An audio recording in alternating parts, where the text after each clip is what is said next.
How many of you went to Taste of Gahanna last night? That was pretty awesome. So this has been fun. I have been here all week with my wife, Jean. Where is she? Right back there. Who is the real secret shopper. After all, women account for 80% of all consumer spending. I'm waiting. Yeah, usually there's a guy in the audience that says, that's all. So I want to talk about what we've been doing here this whole week. And first of all, this was an assessment. We have been secret shopping you since Monday.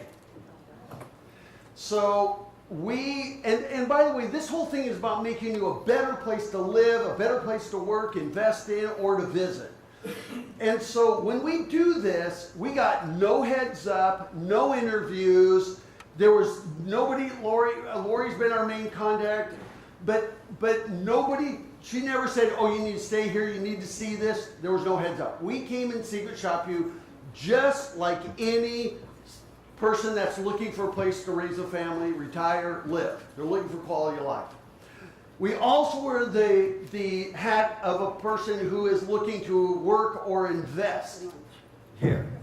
And just so you know, we live down the Phoenix area right now, but we're from the Seattle area where our son used to work for Amazon, and we know that Columbus is one of the 10 finalists as a place for Amazon's second world headquarters, which might end up being their first world headquarters after the city of Seattle tried to put a $285 per employee tax on everyone. But, so we look at it as if we were a site selector. Is this a place we'd want to bring our business, or our employees would want to live? And then thirdly, as a place to visit. And by the way, we have secret shopped nearly 2,000 communities. We've been doing this for about 35 years. We've done it in 45 states, across Canada, Western Europe, Scandinavia, down in Africa, all kinds of things. All kinds of places, I should say. And one thing that's important is when we do this, we do look at marketing. Was it easy to find stuff about Gahanna? By the way, you notice I was here in February, and I kept saying Gahanna. Finally, somebody came up to me and said, it's Banana Gahanna, baby. So when we did this, we looked at websites, at any information. We secret shopped visitor information. We called and got information mailed to us. We looked at how do you stack up, not just with Columbus, but all the other bedroom communities in the area and even other cities in the state and neighboring states. Was it convenient to get information? And I'm not really going to talk about any of that this morning. But we did do it, and it will be included. What we've been doing is spending this week here. We looked at your signage, gateways, wayfinding. What was our first impressions of Gahanna? I mean, critical mass. I'm going to explain that. That has to do with downtown. What about things like parking, restrooms, information, all of these different things? Is there things to see and do? Trails. And so that's what I'm going to concentrate on. And we've broken it up into 7 chapters. And here's chapter 1. First of all, this was our initial experience. Before we even came out, we pulled up a map, and when we saw this, went, oh my gosh, no wonder Columbus area is one of these finalist spots when you're this far away. My big question is, who do you root for when it comes to football? The Bengals? No. The Browns? You okay? Good. Okay. Colts, Steelers. Yeah, that's right. Yeah, so, but that's pretty cool. So we could see where Columbus would fit in this a larger scale. But we also looked. Okay, how does Gahanna stack up to all these bedroom communities wrapped around Columbus? And I didn't even circle all of them. That's the bigger question. So if I was going to move here, come here, and I have all these choices, why would I pick Gahanna? So with that as kind of our background, we arrived on Monday. We did stay here at Spring Hill Suites. So we're down at that end of town. And when we got here on Monday, the first thing is we have done, like I said, nearly 25, more than 2,000 assessments. Out of all 2,000, this was the only assessments we ever done where the community we were assessing was 5 minutes away from a major airport. It was like, wow. I mean, if that isn't a huge advantage, I don't know what is. So we did kind of looked around. We just tried to get a feel of the area. When we were looking around Monday afternoon, we could not find downtown. And I had been, when I was here in February, afterwards, Lori took me downtown, we kind of walked it. I couldn't find it because you don't have wayfinding system. And so, but we did manage to go to Easton Town Center, which has tons of signage, and because I needed to get some cables. And so we went there and we just thought, with you got the airport there and you've probably got, this has got to be one of the biggest shopping areas in the state. And I thought, and both of these are 5 minutes away from Gahanna. I mean, that's a pretty powerful leverage. Even though they might not be physically in Gahanna, people could care less about city limits. So we went up there and kind of got a feel, and then we decided it's time for dinner. So we did what most visitors do. We go to TripAdvisor. It is the most visited website on the planet in tourism and for visitors. And of course, we went down this list and we pretty much, we didn't have a chance to eat at Arpazo. Is that how you pronounce it? But we, in the Hickory House, which is right across the street from where we stayed, because we tried to spend as much time downtown. But that first night, we ate at the barn. What was really amazing about this, besides the fact that it is a great restaurant that people drive from great distances to eat at, was that here we were 10 minutes from what you might say is downtown Columbus. Is that fair? And we're in the country. To us, we were just shocked that we could be so close to 270 and all of the urban everything, and that yet we're here and we just felt like we're in an entirely different area. And so that was pretty cool. But after we ate there, we decided, okay, one of the first things you need to do is create a brochure, the very best of Gahanna. Now, you're going to see these little numbers. That is a suggestion. There's no recommendations in this presentation because it would be kind of presumptuous for us to come in here and tell you what you need to do when we never talk to you first. So these are all suggestions. You say, and by the way, if you see something in here, say, well, Roger, we're already working on it. Great, you've just been validated. Remember, we had no heads up. But the first thing I kept thinking is you need to promote what we call your anchor tenants. We were just in Oglesby, Illinois, a few weeks ago assessing that place near Starbuck State Park.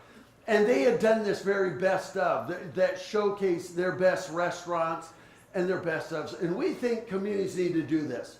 One of my favorite ones is this one, Alpena, Michigan. Alpena, Michigan is a town of 10,000. But we said what you need to do is promote your best places to eat, your best attractions, your best retail shops. They even used a quote from me to get past the politics. And so what they did is they put together this brochure. It's a little, rack brochure, 4 inches by 9 inches, and they put in their very best stuff. Now, what they did is, and I'm going to even give you criteria, but what they did is each of these people were invited to be in this brochure, and they each paid $400 for their page. So it wasn't said whoever wants to participate. You need to promote your very best stuff. Success breeds success. Now, in this case, they did this, and each one had their panel, and it's great. But one of the things they challenged with is Besser Museum was really broke. But there was enough money from everybody else to help cover the cost of doing this. And it made all the difference in the world.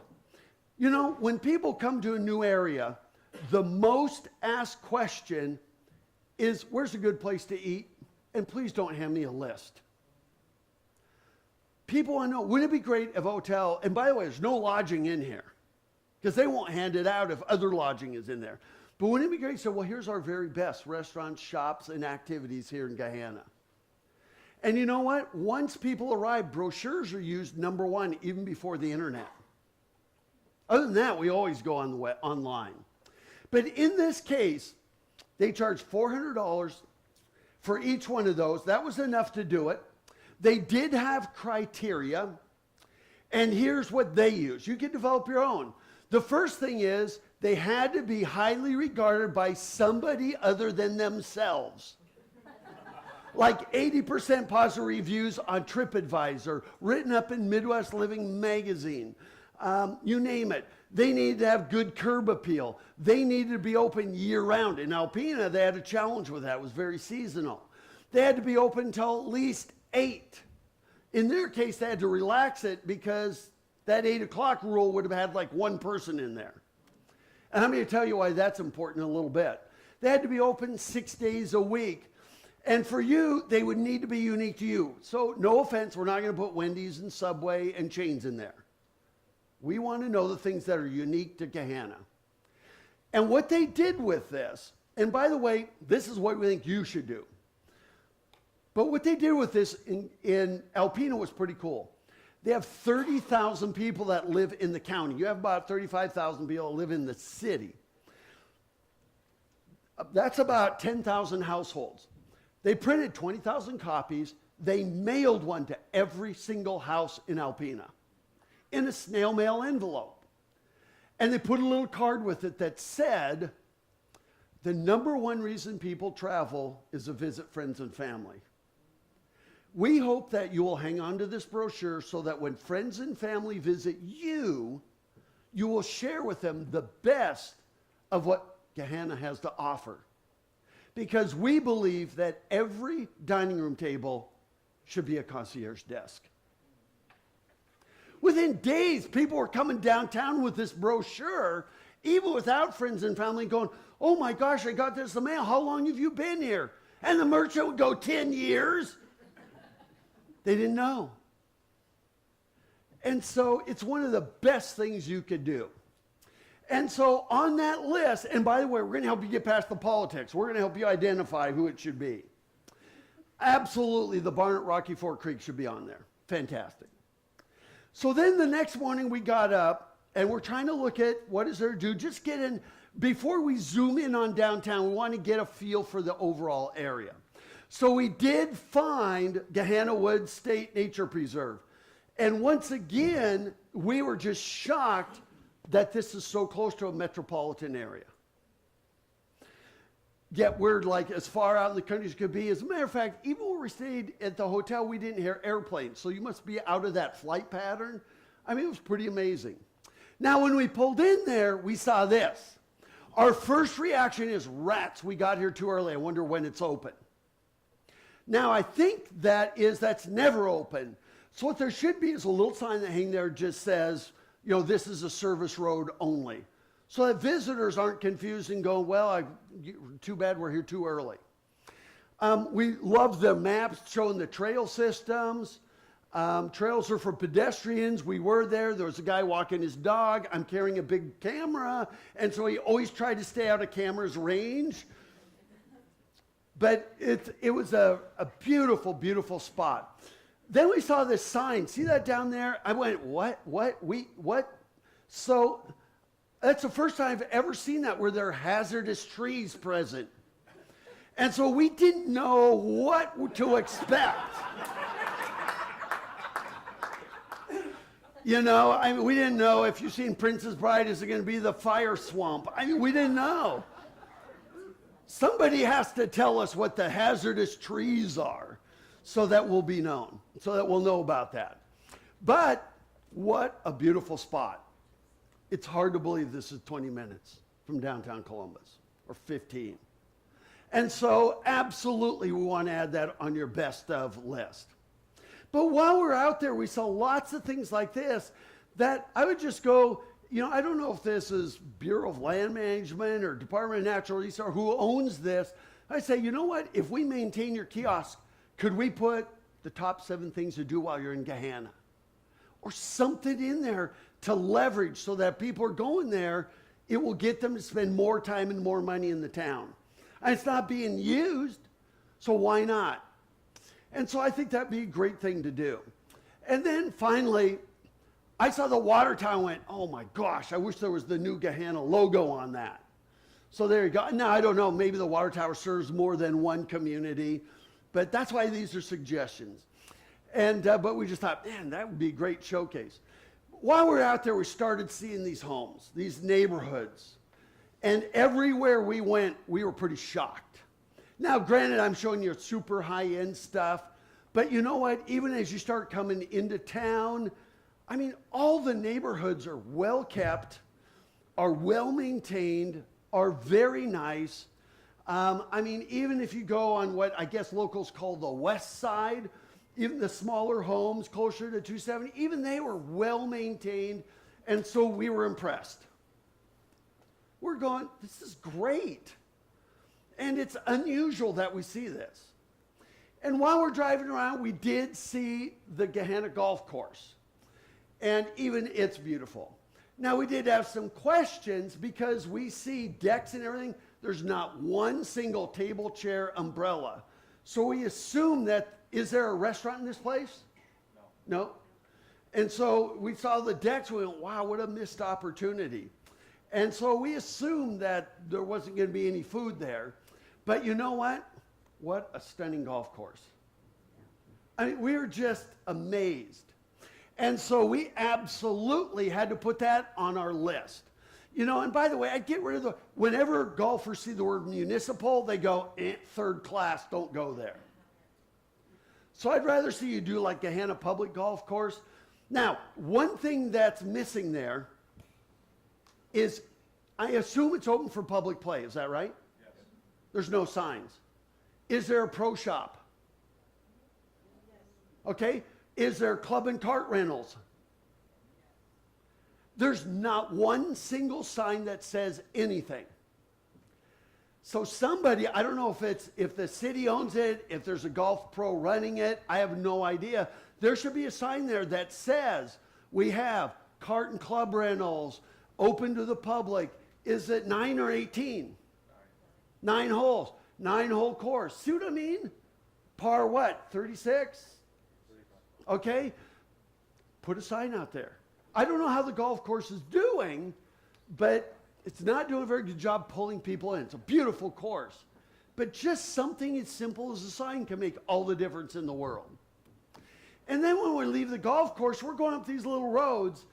And once again, I'm going to keep saying this, but it's hard to believe that these little roads are this close to a huge metropolitan area after knowing where the airport and Easton Town Center and everything is. We were pretty amazed.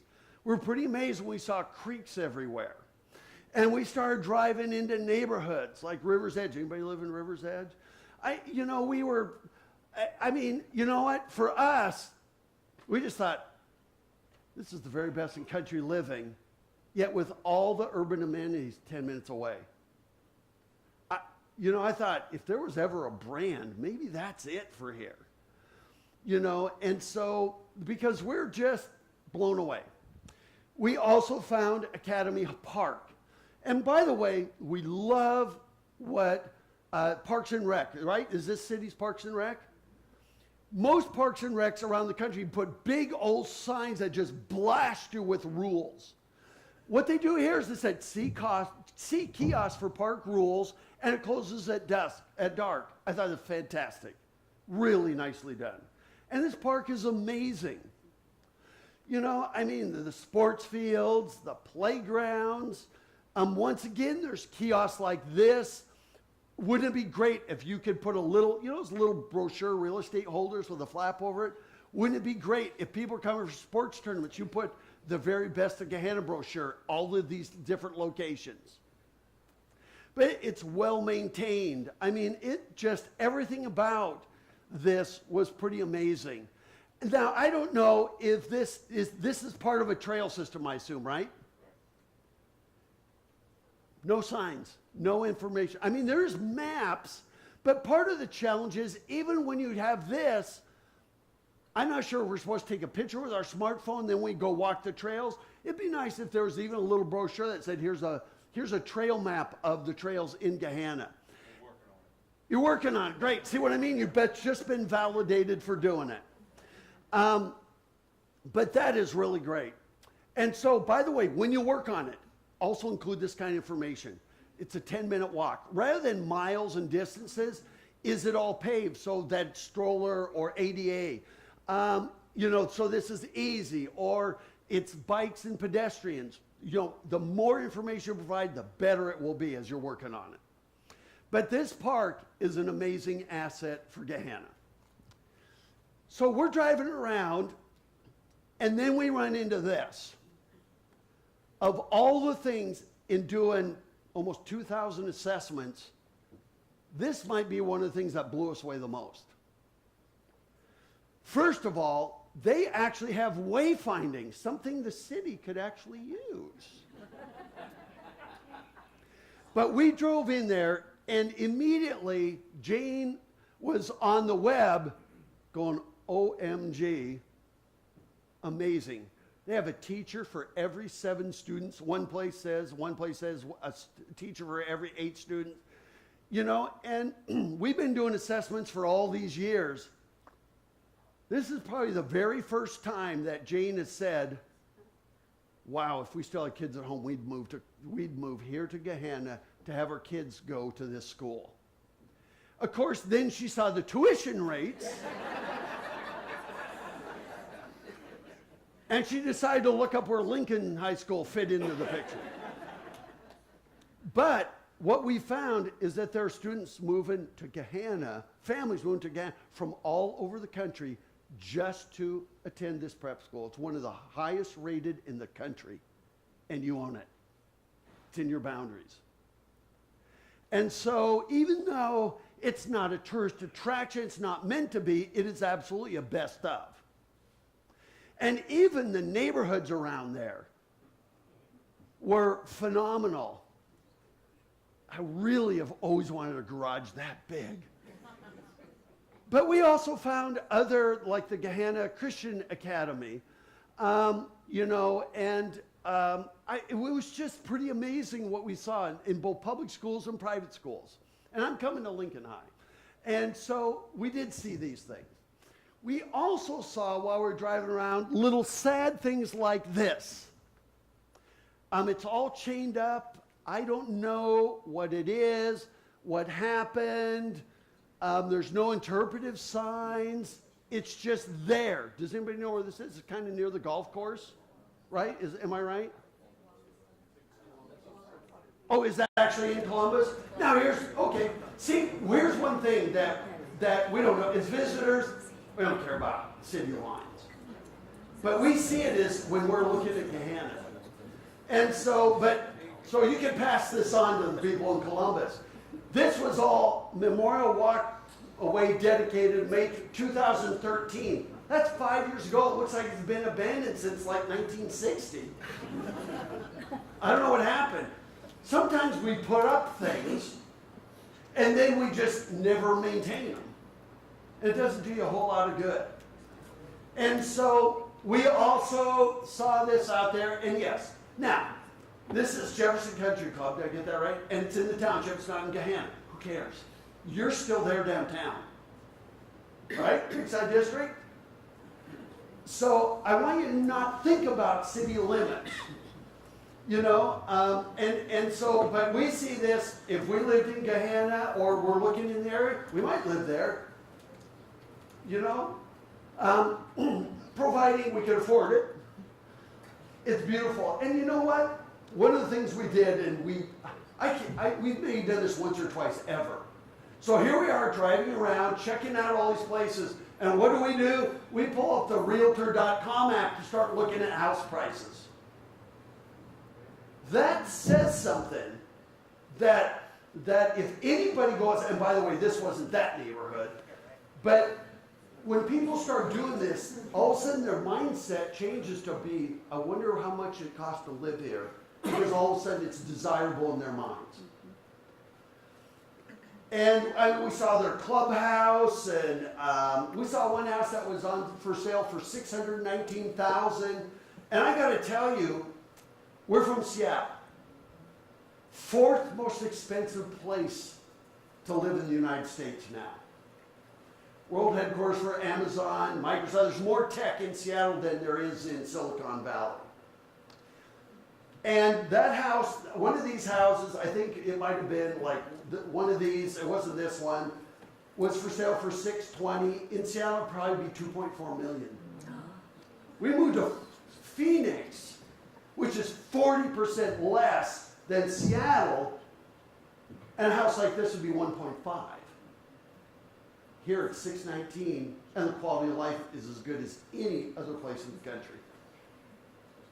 All of a sudden, this became like a really affordable option. You know, and so we continued. We even found Pizzuro. Is that how do you pronounce it? Is that right? Pizzuro. The dog park. And once again, I think the Parks Department does an amazing job with the signs. And we even love this, pooch rules. However, you need to bring your attorney with you and have them read for 15 minutes while your dog is peeing around you, while you read all the rules. If there's any way to shorten these down, and really, how many of you have actually gone there and sat there and read through all of that? So, what's that? I'm a regular. He's a regular, okay, so you know it. And there's probably a lot of people that don't abide by the rules because they probably didn't take the time to read through all of them, right? We remind them. Good.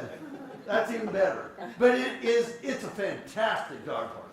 You know, it's not very often we would put a dog park as a best of, but that one qualifies. Would you agree? You walk your dog there?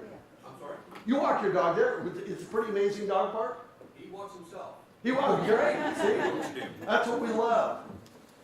And while we were driving around, we even found the Shepherd's Corner.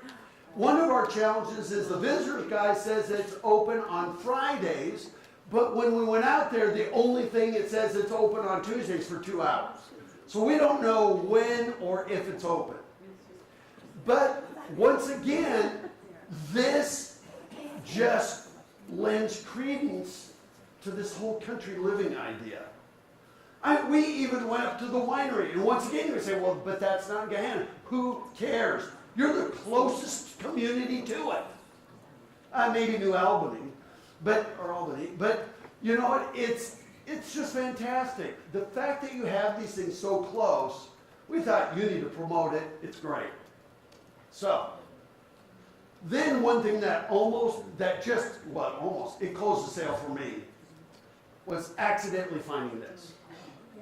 I have a set of golf clubs in my garage that I bought that actually Jane gave to me for my birthday like a couple years ago. I still haven't used. Number one is I'm on the road 250 days a year, but number two, I've always wanted to find a place where I could learn to play golf without worrying about holding people up. And not just a driving range and a putting green. This place is amazing. And right there, we just said, so we have this, we have the dog park, we've got all this stuff, and we were just like, my gosh, where did this stuff come from? That's amazing out there. And so what do? We start putting up Realtor.com and start actually looking at houses now. Even when it came to your industrial parks, we were pretty amazed. You know, I love it. You know, Tech Center Drive. And you know, we love, there's a company called Groot. Groot. No, see, Groot. See, it's Groot. Okay, I'm messing with you because we did that on purpose. But, and I know it's Groot. But you know one thing amazing, and I wish I would have gotten a picture of it. Every day during lunch from about 11 in the morning till like 1:30 in the afternoon, there's all these workers walking up and down the sidewalks because there's creeks, there's wooded areas, there's lawn areas. Where do you see an industrial park like that? You know, I mean, even some of your businesses out there, I mean, look at that. I wish some of your retail and restaurants looked this good. So, our first impression on Tuesday was 5 stars. Outstanding quality of life. Now, I do not say that everywhere. Matter of fact, that's the very first time I've ever done that. So I'm not just pulling your leg, telling you what you want to hear. And by the way, I haven't gotten the hard part yet. So, our biggest thing was, how would anybody know about any of that because you have no signs to any of it? None, zero. You have no wayfinding. How would the sites like this for Amazon.com, even if they pick Columbus area, how would they know about what you have? Because most of them don't come in and talk to an economic development professional. They secret shop you. We've actually been site selectors. We're not going to come in and talk to you and hear a big sales pitch. We're going to go shop it for ourselves. But you know what? They don't spend a week doing it like we did. Some of your very best assets we would have never, ever known about had we not been here for a week, being paid to dig under everything to find it all. So there's the first chapter. So far, A+. Chapter number 2, a word about branding. Now, branding is about finding your unique selling proposition. And why this is important is that across the country, 97% of community-based marketing is ineffective. There are 19,500 cities and towns in the United States, and I could find every single one of them in 30 seconds on the web. You just give me a name, I'll type it in. I can tell you your population, major industry. I can click on Google Images, get the look and feel of it. So what sets Gahanna apart from everybody else in Columbus area, let alone Ohio, the Midwest, the Eastern Seaboard, you name it. And by the way, 90% of all Americans have access to the internet, and out of that, 94% use the internet to decide where we're going to live, where we're going to go this weekend, and where we're going to invest. And so you cannot have any marketing along these lines that could fit anybody anywhere. If it's trite, you will lose the prospect before you even start.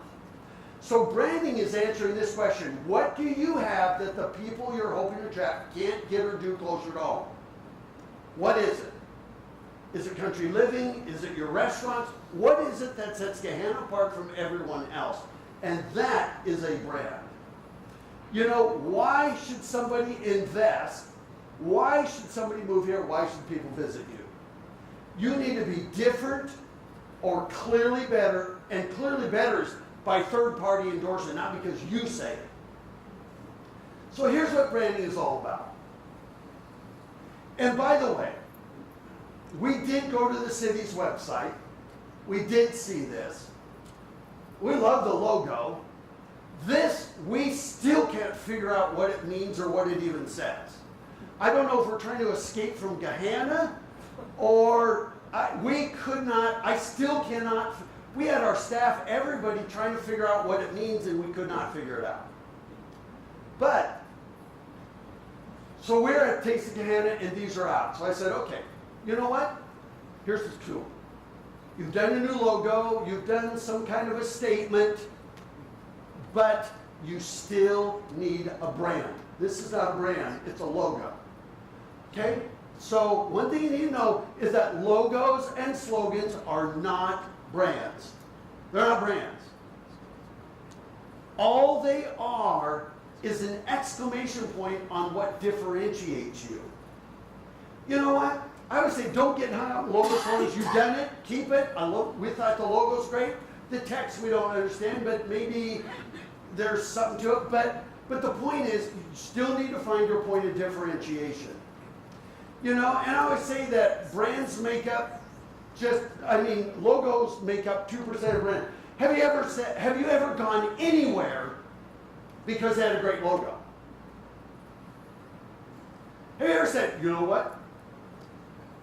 We can't wait to get to Columbus because they have the new logo with the us on the end and the star above it and everything? Or have you said, you know what? I'd love to go over to Dublin because they have a really cool logo. Or you said, nah, I really don't want to head over to, I'm trying to think of one of your other communities around, a Whitehall. I don't really want to head to Whitehall because I think their logo sucks. Now, I have no idea what their logo looks like. See what I mean? It's not going to make one single bit of difference. And so that's what you need to understand. So you've done it. It looks great. It's modern. go for it, but you still need to find your unique selling proposition. So you still need to go through branding, okay? And by the way, brands are a perception. When you say, oh, I'm from Gahanna, what is the first thing they say? And I was going to show you this, but I couldn't get tied up to the sound system.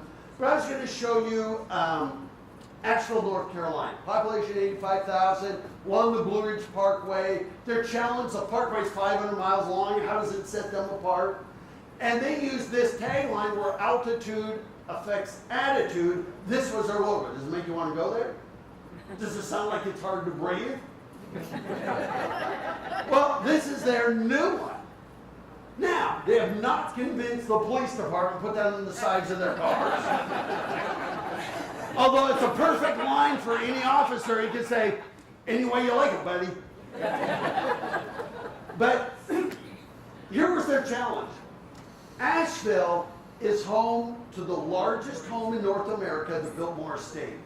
This is bigger than 2 Walmart stores. It's incredible. It is the finest in fine culture. So how do you brand a city that is the finest in fine culture with a downtown that's about counterculture? Where when Bob Dylan did a concert about 10 years ago, he called up the promoters and said, I'm not doing this tour until I see Asheville on the list. And they ran ads like this, and you're not going to see the sound, or you're not going to hear the sound, but they started running ads like this. I've got a question about the chandelier. Sorry about the sound, but you'll get the idea. Unscripted. You know, they did this one, which really, I wish we had sound for this one. But how do you make your outdoor recreation different than everybody else's?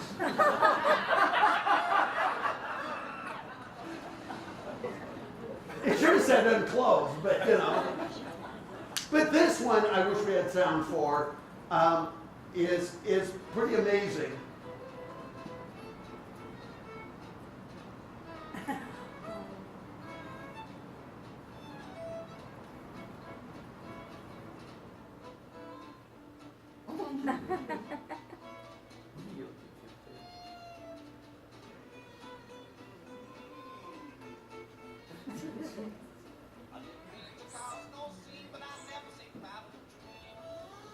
That's a perception.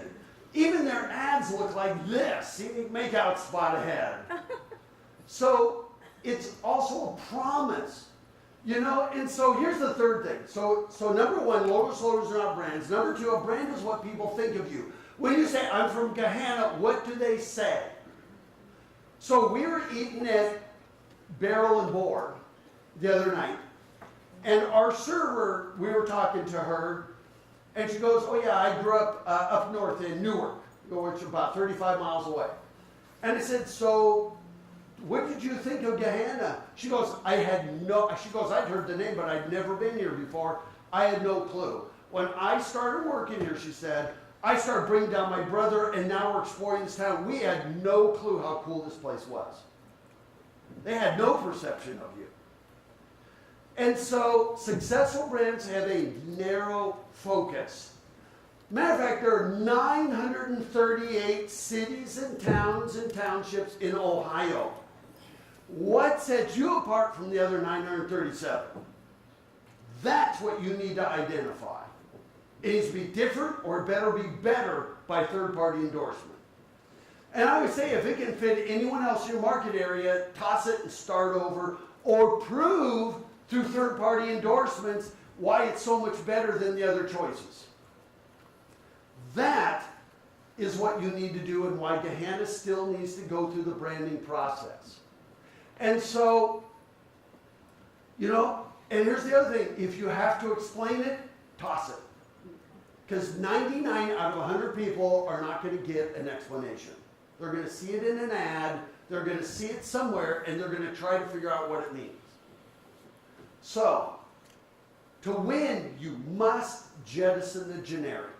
I always say, look at your marketing. You know what? If people go to your homepage and they read the first paragraph and it doesn't differentiate you, you already lost the sale. And that's why I say this is not easy. You, John Mayer, said most times when you try to be all things to all people, you end up being nothing. And it's a good statement. The narrower your focus, the stronger your success will be. And then something for everyone will result in mediocrity and ultimate failure. So, you must jettison the generic. And 4, I'm only going to do 5, brands are always built on product. Sometimes we spend so much money on marketing, and it said, man, if you would have spent that same amount of money on your product, because you know what? Product sells itself. And so here's a soundbite I use all the time. I put marketing will bring people to Gahanna just once, period. That's it. The only thing that ever brings them back is your product, your downtown, its activities, your complementary activities, your trail systems, the dog parks, your amenities, parking, restrooms, the people they interact with. At the end of the day, you're going to be judged by your product, not marketing, not logos, not slogans. And then number 5, a brand is a promise. Whatever you put out there, do you deliver on the promise? And so, I love this quote. I can't give you a surefire formula for success, but I can give you a formula for failure. Try to please everybody all the time. And there's only 3 killers for a branding effort. Never 4. Number 1 is local politics. And by the way, it's worse with membership organizations than it is with elected officials.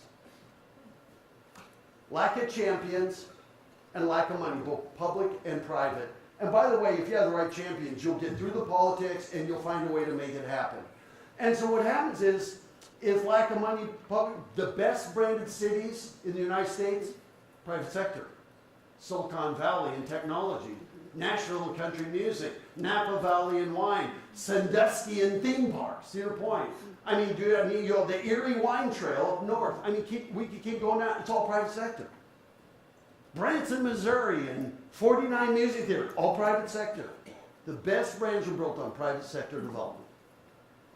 So, when we were in Gahanna, we saw these are beautiful. I love the color and everything. But the challenge is, a couple of things with pole banners, is we love it. They're nice, but one thing is, we can't make out the photos when we're going 35 or 40 miles an hour. So when you design pole banners, make sure they're ultra simplistic. Like just words, but the colors like you have in these are great. A little bit generic to connect, live. We've seen shop, dine. We've seen these in hundreds and hundreds of communities.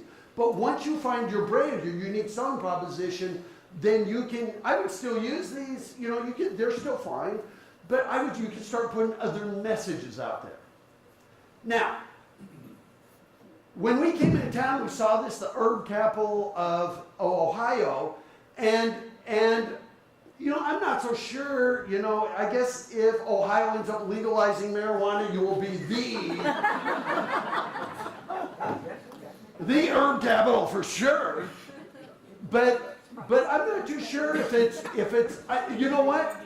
Congrats, because at least it's a niche. It's something specific. I'm not sure if it's broad enough to get a bigger, you know, to go through a bigger audience that really pull people in, but we saw it on the signs, and so that brings us to what I refer to as the hole in the middle of the donut. So we did kind of a donut here, and of course, yeah, and I would have moved this over. I mean, the donut doesn't quite fit Gahanna, but there's the hole in the middle, downtown. Okay? So what you've got around you, you've got Friendship Park. You've got Rocky Fork Country Club. You've got Gahanna Golf Course. You've got Columbus Academy. You've got the Airport Golf Course. You've got Gahanna Woods Nature Preserve. You have the intersection of I-670 and 270. I mean, it's all right here. You got Academy Park, Jefferson Country Club, the airport, you know, Easton Town Center, the industrial park, some great restaurants, you know, your high school. You got great neighborhoods. You've got this incredible donut, and then by the way, for all these other areas, this is still. We went out there to Black Lick and stuff. you're still there downtown. So don't get hung up in city limits or townships. And so I kept going, man, what you've got here, you know, all of these people could pull into there, and yet this is where we found some challenges. Overall, downtown is beautiful. And so we thought, okay, let's just test this whole herb thing. And so we did find the herb center. However, this sign is so small that the only way you could read it is if it was right here, as if I'm about this far away. You can't read it from a car. You can't even read it walking down a sidewalk. So, and this applies to everybody, but never more than 4 words on any sign. And so the sign is too small, but we found it. We did see it because we were doing an assessment. And so that brought us there. Beautiful place. And then I would, even out in back, you've got, I think these are herbs, but it'd be good if there was a little plant identifiers that tell us what's growing in there, or what they do, or something that'd be more educational. Even out in front, there's a brochure holder, but it's been empty all week. And so we're thinking, okay, if herbs is your brand, it's a great place to take classes and stuff and to buy some things, which, by the way, Jane did. But even out here where we got this parking thing, what's it say out there? It says, all parking reserved for 110 Mill Street. I don't know what 110 Mill Street is. I don't know if that's Herb Center or a different street. And then we got all the tollway zone. I don't even know where you park when you go here. So those are the kinds of things that are kind of disconnects a little bit. And then, you know, but I would absolutely put it on best of because I think it's important for people. Especially now, I always kid people about millennials are all into essential oils and stuff. And so, you know what? It's not a bad thing. I'm not dissing the brand. I'm trying to find out where it's deeper than just this one little building. So we did see this brochure, Self-Guided Tour, the Herbal Garden Walking Path. And we opened it up, and there it is. You can see kind of the walking path up there, Herbal Garden Walking Path. And it tells about it, and inside it talks about the stops on the way. So I said, okay, let's try it. Now, most people might not even have that. What they might see is a little tiny sign like this down here, right there, that says Herbal Trail, but it has no arrows or anything, so you have no idea which way it is or where it goes. And so, with this, we thought, okay, well, let's start walking. So we started there at the Herbal Center, and it actually shows it starting kind of across the street at Creekside Park. I wish we could take it. So we decided to walk it. So we went down and started walking along the creek, and then we got the trail there. And by the way, this is just so stunning. It's just exceptional. You know, if you go to a place like Dublin, you know they're building what, Bridge Park? Yeah.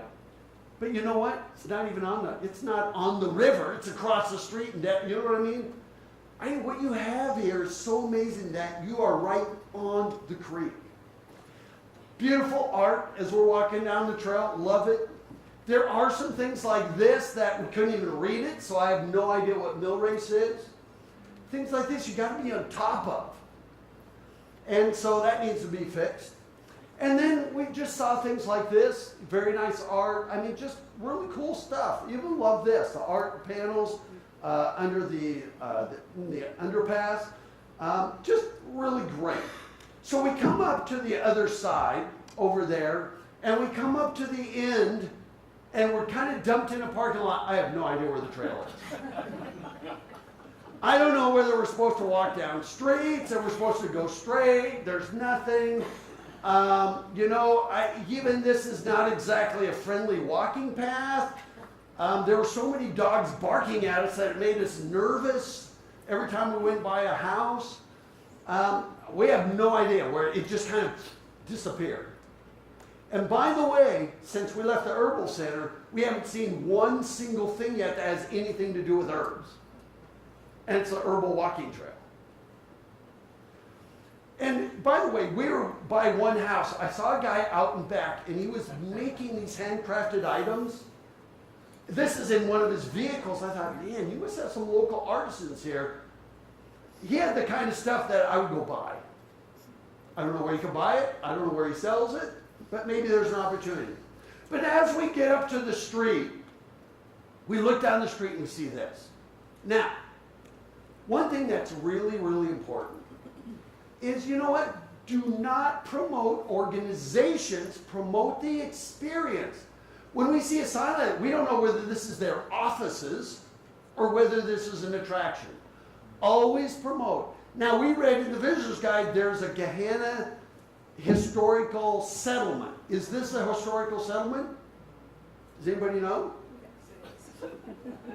Nobody knows and you live here. It is. That's what the sign should say. So always promote the experience. And this is for everybody. Always promote the experience more than the name of the organization. And so we did see the log house. But, you know, are these ever open to the public? They are? When? Rarely. Okay, well, that's not very helpful. But we get it. I get it. But if they're ever open, put a sign there that says, please, you know, on Saturdays from 10 to 2, during the summer months we're open, please come back. See what I mean? It's an invitation to come back. Because right now what we do is we look at a house with overgrown weeds and gardens. We see stuff like this, and our thing was, and by the way, one thing that's really important about historical sites, these are people that give tirelessly of their time, and they have really no money. And so I don't mean to diss them, but when you see stuff like this, you'd be better taking it away than having nothing. Okay, we're working on it. Okay. See, you've just been validated. And even in these locations. And so what we saw were just everything kind of overgrown, and we figured that these had been pretty much abandoned for the last 10 years. Now, I understand it can grow like this in a week here. You get a rainfall, but for a typical visitor, if we didn't have the brochure, we would have no clue who John Clark is. We had the brochure, but even there should be a little brochure holder where we get that little walking, because even though it has really nothing to do with herbs, it still gives you the history of the homes in the brochure. And so that should be there. But we saw lots of leaves and weeds, and all the sidewalks are overgrown with weeds. We were kind of disappointed. Once again, it's a historical society. We thought, well, maybe this is their offices, but it was locked. And most of the gardens were pretty much overgrown. Even the B&B, we assume that this has been closed for probably 10 years. Is it an operating B&B by chance? Yes. It is? Yes. Spent guest last night. Really? Do they get breakfast? It's not a cooked breakfast. Okay. So, but what happens is when you see it overgrown with weeds and that needs new paint, our assumption was walking by that it used to be one and it no longer is. It's under renovation. Okay. But you know what to do? You know what to do? Put a sign. We are currently renovating, just a little sign. We are currently renovating the B&B to make it a better experience. Please join us this fall, or please check back with us, or something. Always do things where you can invite people back. And once again, when I talk about the logo and that text, and then I talk about this, I want to make sure that people in this room and that other people are not sitting there making disparaging comments about whoever did those, the committee that did the logo and everything. These are all good people trying to do good things for Gahanna. Sometimes it takes somebody from the outside to say that doesn't quite work. And that's why this is really honest. And so with historical sites, I think it's awesome that they have these buildings, that they're doing everything they can to turn them around. But even in the brochures, there's something about a sunburst herbal garden and goosefoot garden. We never found them. We never found any herbs. We don't know where any of this is. Nothing's marked or anything. And then even the sidewalks, I mean, what would your impression be? It's long gone and abandoned. And then you use words like connect, but we don't even connect the sidewalk to the park. You know, and so we did make it to Friendship Park, which is another stunning place. Beautiful playgrounds. We loved the community gardens. I thought that was awesome. Although most of these weren't really herbal. I think there's tomatoes and all kinds of things. Maybe there's some herbs in there. But you know what? This we absolutely love. This is the coolest thing ever. And I just think it's awesome. As a matter of fact, the bench by itself is worth seeing. I don't know who did that, but that is amazing. You have to remember, we've worked in 2,000 communities. We've never seen that. As a matter of fact, I would put a little sign next to that bench and put it with a hashtag so people will share the Storybook Trail on Instagram, Pinterest, Facebook. If you put hashtags in places, people will gravitate to those and post the photographs. Which Jane, I took that picture of her, and the first thing I know, it was on Facebook. And she's telling all her friends and everything that we're in Gahanna, Ohio, on the Storybook Trail. That's cool. Make it easy for them. And then, by the way, this is the very first sign. If you want to read it, make sure you wear your hip waders. Now, I don't know when it rained last, but this was on Tuesday or Wednesday, and it's been hot. I would get, you know what, some volunteer go out there and dump some crushed gravel out there so that people could read the introduction to the Storybook Trail. It's really well done. We did not get a chance to walk the whole thing, but we loved it. As a matter of fact, we think it is so cool it needs to be on your best of list. Okay? Look at this list. This is pretty cool stuff. If you had this in one brochure, people would be already going, oh my gosh, what a place. Now, when we're walking that, we did see this. Does this connect to anything? Okay, some people said yeah, some people went no. Does it? What does it connect to? Big Walnut Trail. A what trail? Big Walnut Trail. Big Creek is Walnut Big Trail. Walnut Creek. The trail is Big Walnut Trail within the city, and also part of the larger regional Big Walnut Trail. Okay. Greenways. See, this is part of our challenge, is trying to figure out where all this stuff connects. I have no idea how to get over there, but we'll probably find it. I'm going to keep going, because that leads us to your very top priority as a city, wayfinding. Now, if we're on 270 and we see Gahanna next to exits, there is no exits that ever tell you that there's a downtown or where central Gahanna is. None, zero. We could take Broad Street, Columbus, we don't know Taylor Station Road, we see Hamilton Road. If you're a visitor, I have no clue. So, if you could get ODOT, if you can get Ohio Department of Transportation on board, see that road, that sign over there? Or if somebody wants to get a lift truck out there at night, here's what I want you to do. I want you to go from this. There! I just fixed it for you. Because, you know what? If I go back, Hamilton Road doesn't tell me anything, but that gives me both. So, by the way, I'm not condoning you go out there. Well, you couldn't do that without killing yourself. But I just thought there's nothing that tells us where your downtown is. Even here, we have, in that one would, of course, take you from the south up north. But then I thought, well, even this one, 62 Gahanna, Johnstown Road, if you're a visitor, I don't know what Johnstown Road is or where it goes. I think it ends up in New Albany, right? You know, and so, is it Albany or Albany? Albany. Albany. Okay, got to say it right. So, but once again, here we go. I said, you know what? You know what's more important than Johnstown Road? Downtown. And then when you go down here, you can do that again.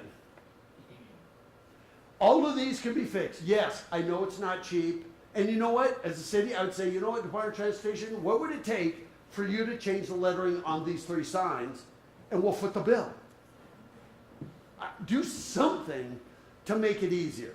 Because if we had not been doing an assessment, we would never have found anything coming up on this list. So for all these site selectors, all these people looking for a place to live, a place to raise a family, a place to retire, how would they ever know that you had any of this? Because you have 0 wayfinding. Now, the only way we knew we were in Gahanna was by those. So thank goodness, if we did not see those on street signs, we figured we must not be in Gahanna anymore. That was our only identifier. And by the way, these are not a substitute for a wayfinding system. That is not a substitute. So, now, it is helpful a little bit. But even here, look at where I'm parked, right here. I have no clue where downtown is. Do you? You do, because you live here. I'm right here. I have no clue where it is. Working on it. Okay, good. You've been validated. But what we see is the word public parking. Why the heck should we park down there? So, what if all you did was kept the P, instead of public parking, you put downtown. So you'd have the P for parking and downtown with that arrow there. Be easy fix right away. We're here on Monday. We did not find downtown until Tuesday afternoon. And I'd been here in February. That is a major challenge. Another reason for doing wayfinding is signs like, can you read that sign up there? See, right, there it is. And by the way, there's no sidewalks. You can't get out of your car here to walk up to it and read it. So even if I zoom up closer, can you read that? Yeah, I think it says that there's a little tiny arrow, Big Walnut Creek Trail. But that's with a telephoto lens from inside a car while I'm waiting in a light. Even when we find places like this, is this part of the same trail system? This isn't? This is over by the golf course, I think. Not really. There's a park that goes, if you take that off that parking lot, it goes to a park. Does that go to Academy Park? That goes to Herbal Park. Okay, but see the confusion, and I know you're working on it. Yep. The trail map would be fantastic, but this is not the Big Walnut Creek Trail. This is a different trail. Just a connector. Here's a connector, okay. Because there's like 2 entrances. But even when we see things like this, that say Lower McCorkle Park. So there you go. That was their Gahanna Municipal Golf Course, Creekside Park. So that's very helpful.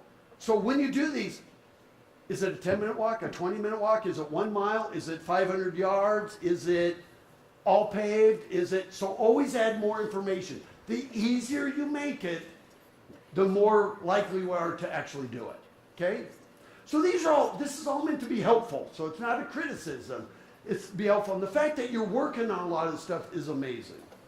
But one thing there is, we have a video library, and I know that Lori and the CUB, they actually belong to this. And so there's a video all about doing a wayfinding system. So it includes amenity signage, visitor information, restrooms, public parking, medical, police, fire. That's all in wayfinding. Attractions, activities, trail markers and access points, visitor information kiosks, pedestrian wayfinding should be part of pole banners identifying where Creekside District is. All of this is part of wayfinding, and this is what wayfinding signs look like. Never more than 5 items on a sign. I mean, that's Modesto, California.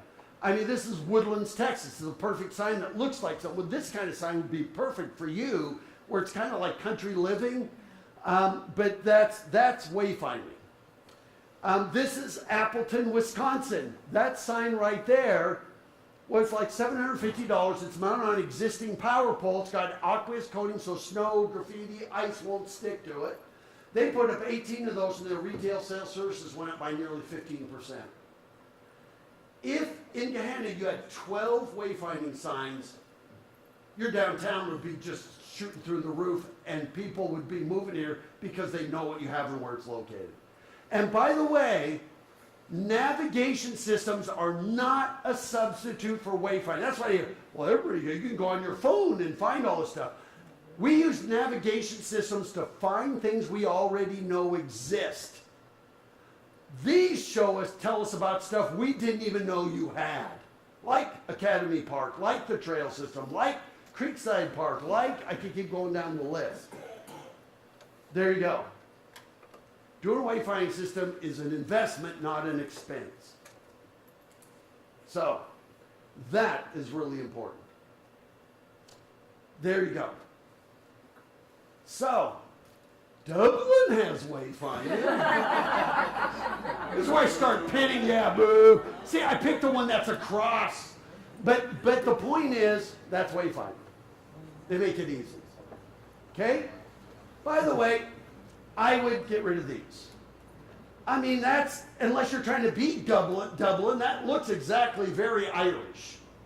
And so, but they look tired, the gold foil on them's kind of coming off. They don't really say anything. I mean, we kind of found them after the third time I just don't think they serve really any purpose. I would just take them down. I just don't think they do anything for you. And then even, same with this one. By the way, when you say that we were best hometown Gahanna in 2013, once you get past 3 years, people would say, wow, I wonder what happened over the last 5 years. It used to be really good. So when you have signs like that, I think it's awesome. After 36 months, take them down. Because otherwise people are going to say, well, they used to be that, they're no longer it. Okay?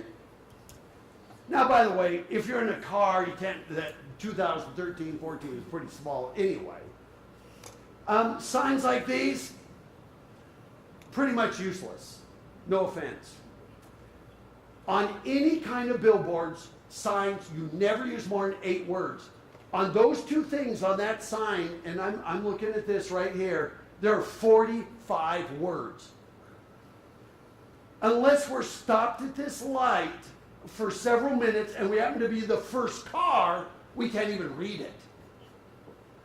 I would rather have you use those signs that just say downtown Gahanna ahead 1/2 mile or something that would be useful rather than those. And I know this is an expense, but you can't read them. I mean, unless you happen to be walking by, then you can. You know, and we saw these, there it is. So we've got 45 words on that. You know, and by the way, when people are driving down the road, you have 4 to 6 seconds. There's no way you could read that in 4 to 6 seconds. And you've got these all over the place. I'm just thinking, boy, for the money spent on these, maybe this whole thing should just say, arts in the alley. By the way, I don't have any clue where the alley is or anything. So if you did, you know, First Friday Arts in the Alley, Gahanna.org, I guess we have to go, and you can't even read a lot of these things unless you walk right up to it. It just doesn't do you any good. So use them to say, you know, Arts in the Alley, every Friday, downtown, 8 words. And then an arrow. And then even when we're downtown Creekside Park, I didn't even know where Creekside Park was or is. I assumed it was right next to Creekside District there, but we finally found the sign and it's on a rock out on, I think this is Creekside Island, right? This is a little island out there. Is that the island? But we did find, woohoo, a wayfinding sign. The problem is with this is that none of those end anywhere. We never found Lintner Park. We never found the public restrooms. We never found Old Gahanna. We even asked people downtown that work downtown where Old Gahanna is, and nobody had a clue. Not one single person. They all knew Creekside District. And so what we have is signs that lead you off, and then it's like, good luck. Come back at the end of the whatever. You just send them off. Even when you come to these places, I have no clue what's down these trails, where they go, how they connect. So now, not only have you been validated, you should be getting a check this afternoon. So, I've got rental spots for brochures and everything. see, he's got, and this is you're right on track, because this is so important for somebody having a good experience. Now remember what I said, the hole in the middle of the donut. Now we're frustrated. So I walked over here. I thought, I don't know where this goes. It must go somewhere. And I come up here, and now I'm at a T, and I don't know where. So I go up to the T, I look left, and I do see this sign that says Big Walnut Trail's back that way. I don't know what trail this is. Veterans Memorial Park is that way, but I thought Veterans Memorial Park was that way. Golf Course Boardwalk is off to the right, but that's grassy field. There's no trail off to the right. So I think it's supposed to be back, and I don't know any distances or anything. So these are the things that are easy to fix, and that you're working on. This is incredible. I have no idea how long it is. Now, if I go back a little bit, there's also this one, but once again, no clue. But you know what? Beautiful, absolutely incredibly beautiful. I mean, what you've done, I think putting together these trails are fantastic. You just need to make it easier for us visitors and people that are new to the area to enjoy them. And I would absolutely put Creekside Park walking trails, I don't know, whatever the system is called, whatever the name is, absolutely just stunning. You know what? If Site Selector stuff saw what we saw, you'd be in like Flint. Although I'm not sure I should use Flint anymore, Michigan as an example. But it's phenomenal. So, wayfinding. Priority number one, do a wayfinding system for your trail system and on your streets. And all you need them, you know what, I think you could wayfind this town. Probably need, probably say 30 signs total, to get us to Academy Park and Littner Park, wherever that is, all of these things. So, continuing on with downtown. We did see this down here, really cute. I imagine this is like a model of the mill race, is that right? I love the fact that you've got the little boats.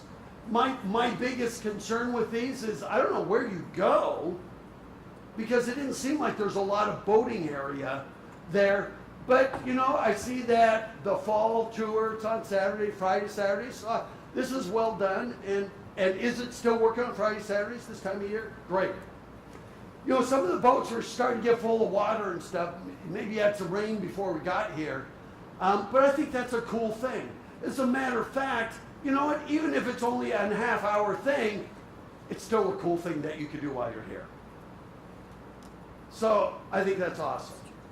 And then, and I don't know whether, I put a question mark. I don't know if it's really a best of. We didn't see a whole lot of places you could go boating without running into rocks or having to go over, a little waterfall or anything. But still, I thought it was cool that you had it. This gateway is amazing. But the problem is, it's just one of your exits, not the one that says to go downtown this way. I just think it's beautiful. Part of our challenge is we have no idea. By the way, this trellis is the paint's starting to come off of it. I want you guys to stay on top of stuff so that you look new, fresh, beautiful. We walked up and you could see paint actually peeling off a lot of the trellis in the arbor area. But we knew that somehow the trail connects over here. We have no clue how. I don't know where it goes. And we didn't have a chance to walk it all. So what we did is we actually drove down to find this. We went down a block and turned left. And bought some frozen custard, and and then came back. And even that wasn't easy to find. But this is just beautiful. You can see what's happening to all the paint and everything.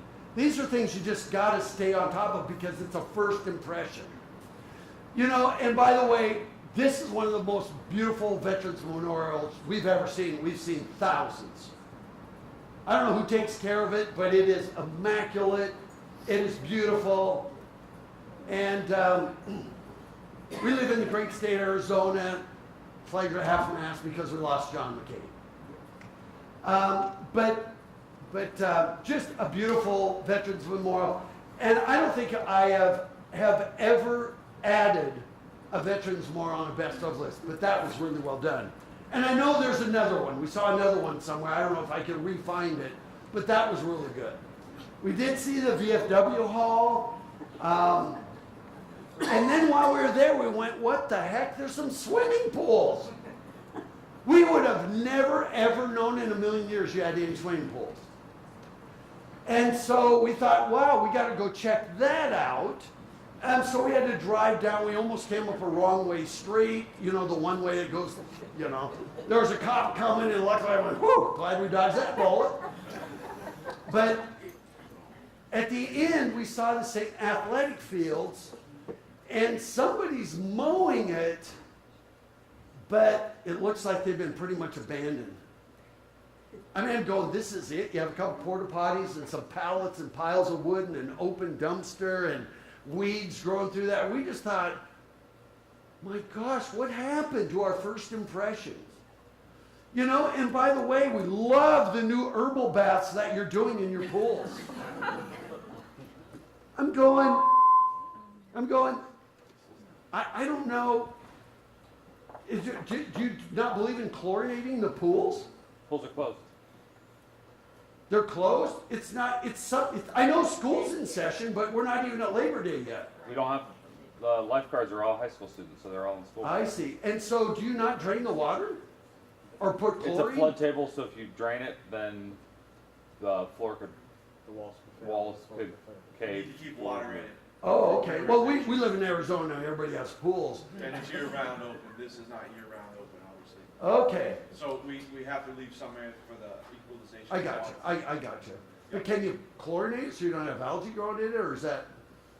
Okay, well, we don't need to get into discussion of pool. But I got to tell you, it's August. We're in Gahanna. I know school's already started, but we have Labor Day weekend coming up. We just thought, wow, why are the pools? And there's no signs that they're closed. It was obvious they were closed. So our wayfinding would get you to the other pool that is open through Labor Day weekend. 'Cause we have That a- wouldn't be this pool. There's No, another. we have another location. And you know what? We never ever found the other location. So our wayfinding will get you there. There you go. So anyway, really, really great amenities for your local resident. What I would do is say, I would put a sign up that just says, our pools are open from Memorial Day to mid-August or something, just so people know. So if they're secret shopping you like we are looking for a place to live, they don't go, wow, I wonder what happened. The pools went out of business, and so I think you just do that in the sign. So I'm not telling you to do something different, but I just couldn't help, saying it. We thought it was an herbal bath, it just sounded like kind of cool. So anyway. Make essential oils. Essential oils, there you go. But that's where we noticed the trail system. We thought, okay, this has to somehow connect. And so that's great. So we did all that, then we decided to have lunch at Gahanna Grill. And even though it has great curb appeal in the back, on the sides, not really great, but you know what? The food, the burgers there are amazing. We added it to the best of list. So we're there, and we're trying to figure out, we heard something about a place called Giroux Gardens, Herbal Gardens. Had no clue where it's at. And so we're driving around trying to find it. We were kind of driving by the high school and City Hall, and we saw a herb garden. So we thought maybe this is it. And by the way, that's pretty cool how they do that. And so then, as we're driving around, we found it. Once again, wayfinding. So we did find it. We did park there. And we did go there. The kids working on a school project, which is great. It's a beautiful, beautiful spot. And some of the gardens are marked. We really didn't see any herbs there. That maybe they're there, but they're not marked. And so, it looks like there's nobody taking care of this at all. A lot of these leaves are from a year ago, last fall. And we just thought, I don't know if somebody needs to adopt this or what happened. It's right next to City Hall and it looks like nobody cares. And I know that's not the case, but to us it looked like nobody cares. Nobody's maintaining it. And so I don't know if a garden club could adopt it. Master gardeners have to donate so many hours a year to public gardens and stuff, but I just thought it was really a great missed opportunity. I thought, could somebody adopt it and give them $5,000 a year, and they go out there every week and they blow out the leaves and maintain it, and it should be a best of, but we couldn't add it on the list. So it's right next to City Hall. We saw the City Hall, we saw the police department, senior center, all really great. And so, of course, once we got done with it, we had to go over and get frozen custard, and this is amazing. It really, and by the way, look at the beautification of this place. I mean, as a matter of fact, they win the gold star for the most beautiful business in Gahanna. I mean, it just made you want to hang out there. And so we absolutely put it on the, now, is Wits, it's not a chain, is it? There's a couple of them, but it's a local oriented. That's okay, I would include them. If it was, you know what? No offense. I wish they were downtown instead of Cold Stone Creamery. And I don't want to diss Cold Stone Creamery because the governor of Arizona, Doug Ducey, founded Cold Stone Creamery. But it's an amazing thing. And this got to be about 4 o'clock in the afternoon, and then we saw it.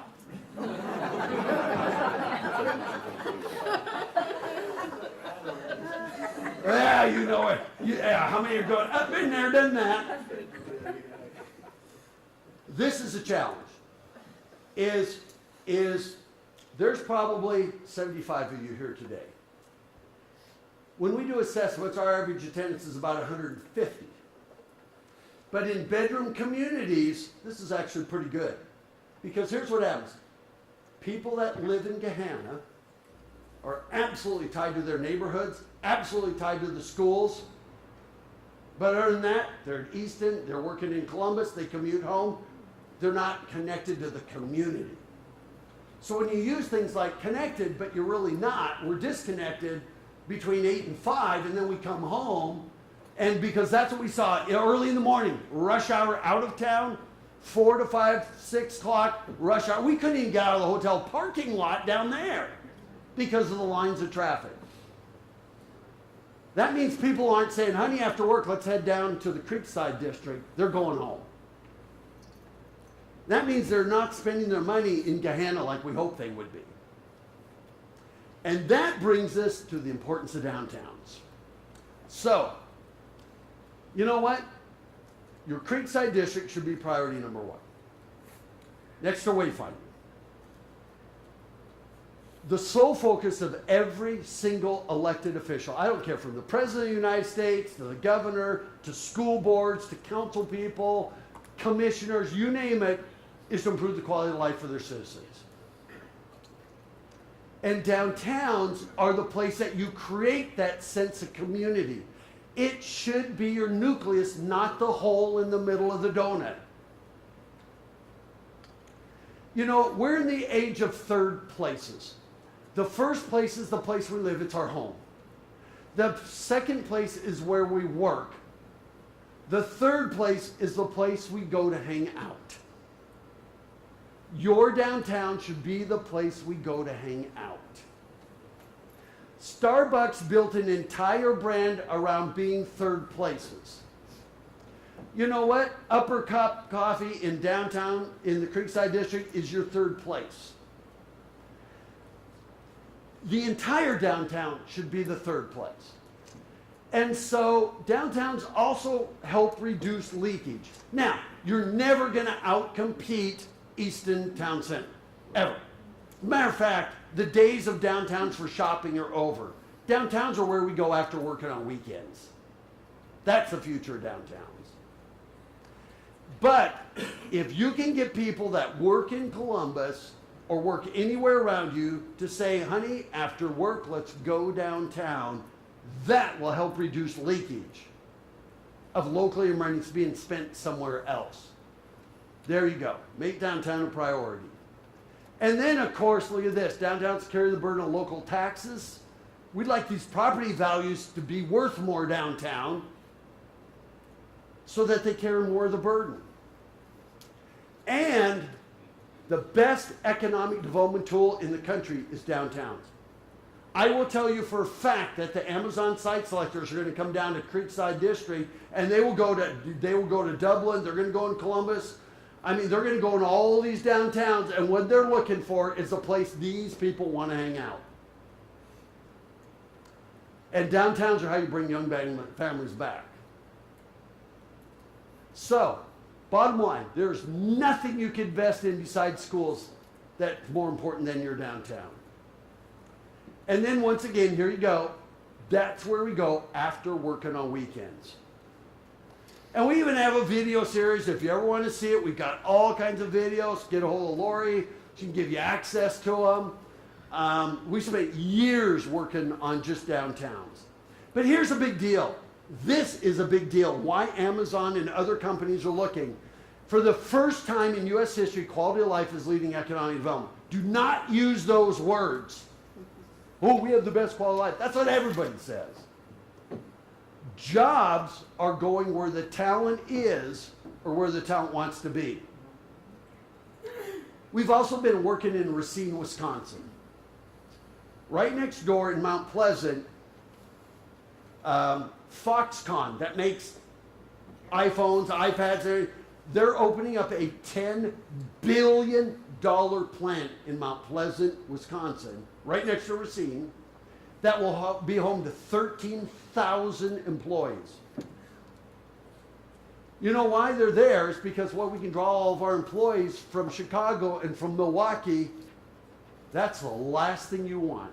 I told them, no. You need them to want to live here and commute locally on trails and everything. So they're earning their money here and spending their money here. And that's the same thing to you in Columbus area for any kind of economic development. And so anyway, that is really important. And so there you go. First time in history, quality of life is leading economic development.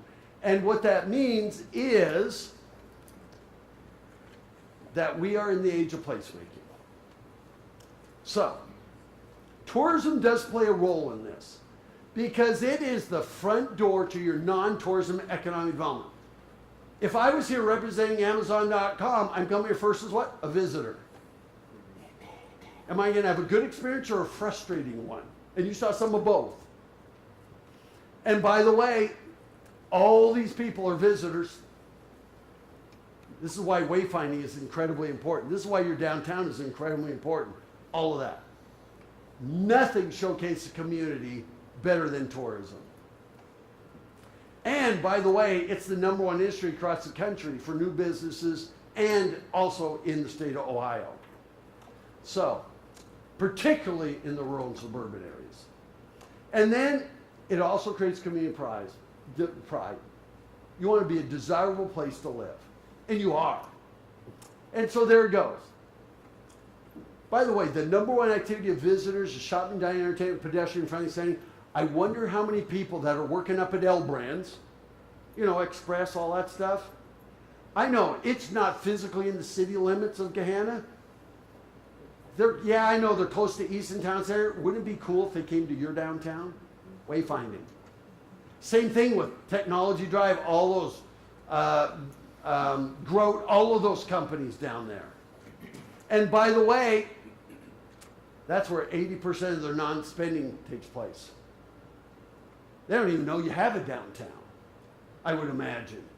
But this is exactly why Disney put Downtown Disney outside each of its parks. And by the way, downtown is a litmus test for site selectors and investors. But if you as locals don't hang out in your downtown, neither will visitors. I wonder how many people live in Gahanna or right around Gahanna that still don't know about the Creekside District. So, they're the heart of community development. So, I want to talk about creating amazing downtown Gahanna. So this is our 6th chapter of 7. First of all, I told you there are 19,500 cities and towns in the United States. I'll bet you there are 19,000 cities and towns that wish they had a downtown with all this. The problem is you're not monetizing it correctly. And I love that word, monetizing. I was here, I took this when they're setting up for the Taste of Gahanna. This is on Tuesday, I think. They were just putting up the tents and everything. When I see all this stuff, and I saw it back in February, and I was just like, oh my gosh, it's beautiful, but you're missing some of the core things to make this work. So I got 12 things that you need to do downtown. First of all, just be the Creekside District. So, I don't know where Old Gahanna is. I couldn't even find anything historic other than the herb house and the church. But what's really fun? So we went into Gahanna Grill, had lunch. I said, yeah, can you tell me where Old Gahanna is? She goes, Old Gahanna? I have no clue, never heard of it. And I said, and she goes, but you know what? I don't live in Gahanna, although I've worked here in this restaurant for 22 years. We have 5 people where Old Gahanna was in downtown, and not one of them knew. Nobody knows. I don't even know what the point is. It's not a big enough downtown to have multiple districts. And quite frankly, we found Old Town Worthington, we found many other old towns around Columbus. And so I just thought, and these are just suggestions, simplify things. It's the Creekside District, and it has some historic homes, historic churches in it. It's a beautiful setting. Just don't, now we have to add, Old Gahanna District is over here, and Creekside District's over there. Just be one district. You know what? You're a city of 35,000 people. You have a downtown that's typically the size you'd see in a city of 3,500 people. It's not like it's big enough to have multiple districts. I just want you to simplify it. Pick something and simplify it. And I already told you that story, but we ran into that everywhere I asked. Even here, Gahanna Flea Market, Mill Street, I thought was the Creekside District. But I guess Mill Street is, I don't know, I'm confused. And other than this beautiful, beautiful, I think it's a community hall now. It's stunningly beautiful, but I really didn't see a whole lot of history downtown. Now, I've had people come and say, well, Roger, these buildings were built in the 50s. That's historic. I said, thanks a lot. I was born in the 50s. But I just simplify it. Just simplify it. You know what? Creekside sounds like a nice setting. And I just like that name. I think it's great. Number 2, find your focus. We're back to branding. Find your focus. You know what? Country living. I haven't been in all these suburban communities, but it just says country living loud and clear. Why would you have that? I just thought that either that or it's the food. And I even thought maybe you can buy these, the very best country living. You know what? The restaurants you have here can outcompete or on a par of anything you'll find in the entire Columbus area. You agree? They're amazing. And I'm saying that from an outsider, not just to pay homage. Even here at Barrel and Boar, even the interior design, everything about it is fantastic. I'm going, oh my gosh. So I thought, you know what? Gahanna Grill, Wits Rose Custer, 101 Beer Kitchen, Captain Barrel and Boar. Even here. Now I've had people come up and say, well, Roger, we've had a lot of restaurants come in and out. Well, you know what? You came in this one, tried to get a seat in there. If you bring in the right quality, they're going to have no problem succeeding. But for me, I thought, you know what? If there was one thing you could hang your hat on, you know what? It would be food. Now, you've got about 14 restaurants here in downtown. If you had 30, you'd have people coming here from Cleveland, from Cincy, you'd have people coming here from everywhere just for that. You know what? You've got J. Gumbos. We didn't eat at all of these. Old Bag of Nails. And I know there's more than one of those. We actually ran across one up, I think, in Easton Town Center somewhere. But you know what? It's a smaller chain. It's locally based. I mean, look at this list. It's pretty amazing what you've got.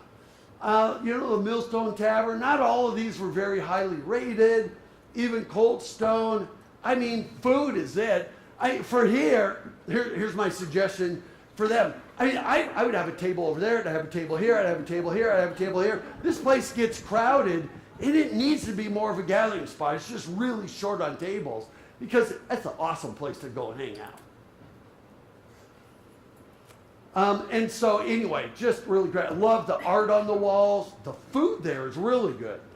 And TripAdvisor listed as a coffee place, but I'll tell you, the breakfast sandwiches, by the way, are really good. And so, absolutely, I'd put them on the list. You know, you've got, Pigskin. We didn't have a chance to go in there. We've only been, you've got the, Creekside Local Cantina. Just even the taste of last night was amazing. But you know what? There are probably, 200 people there? There should have been 1,000. What this told me is that the people that live here are not that connected to the city. They're connected to their neighborhoods and the schools. That's what you've got to change.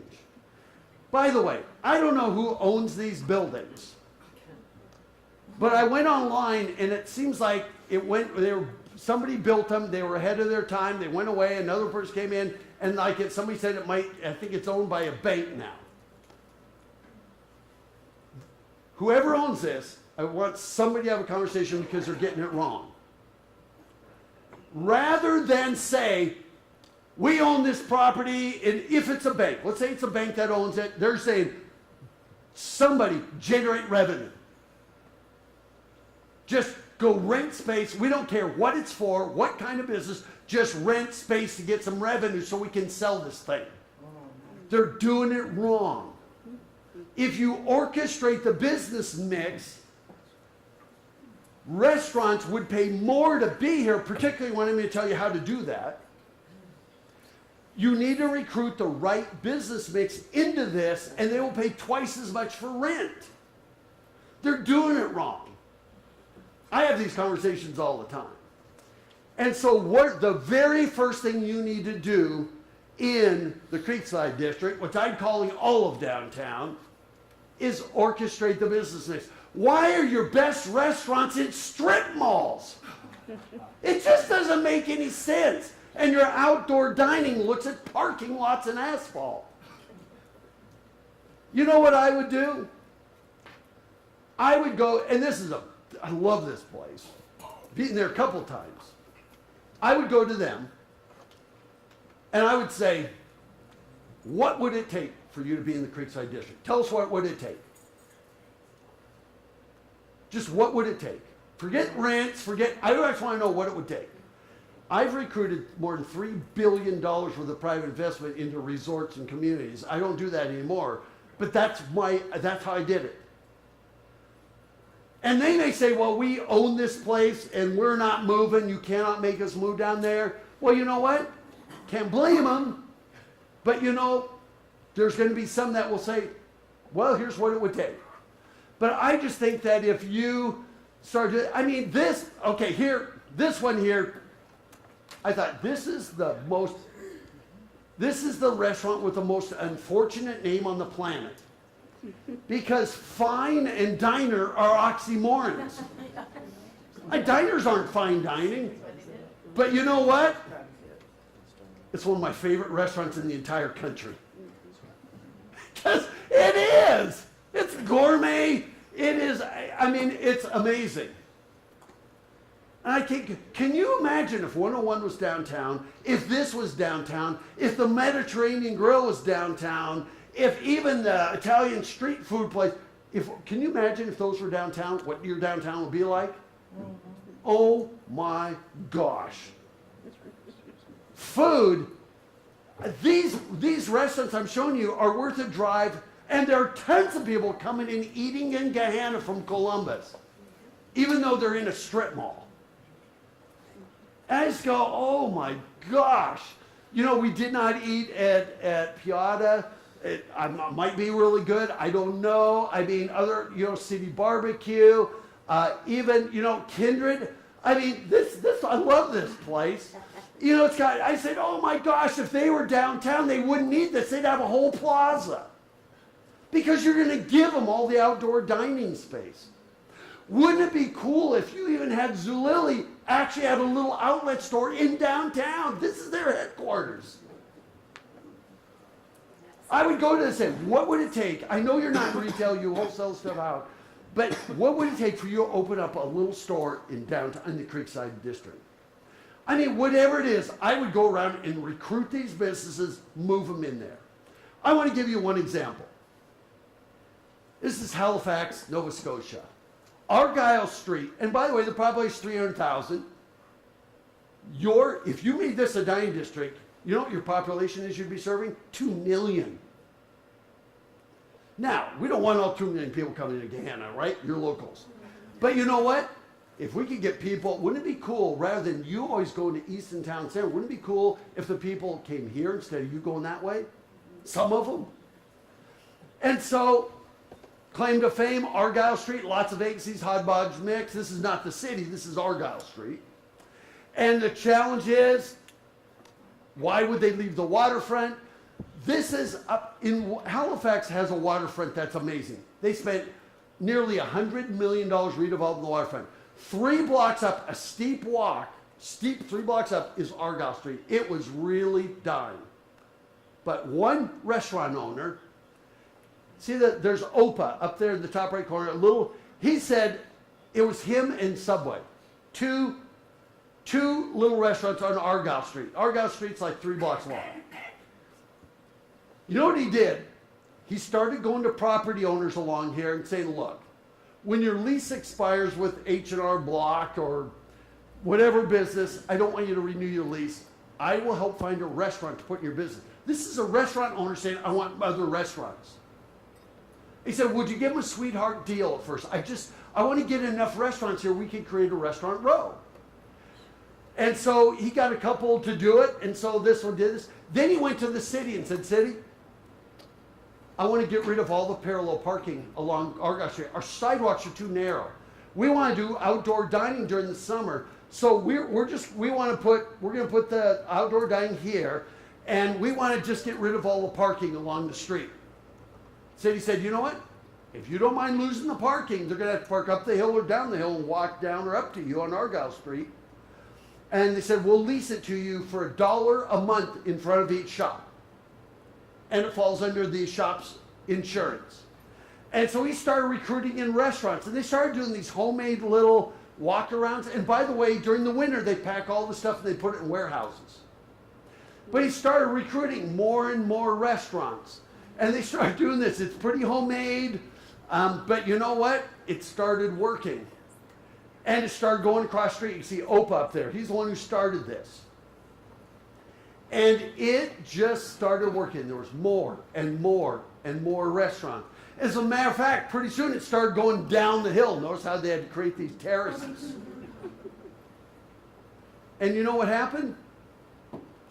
Within 5 years, they had 22 restaurants in 2.5 blocks.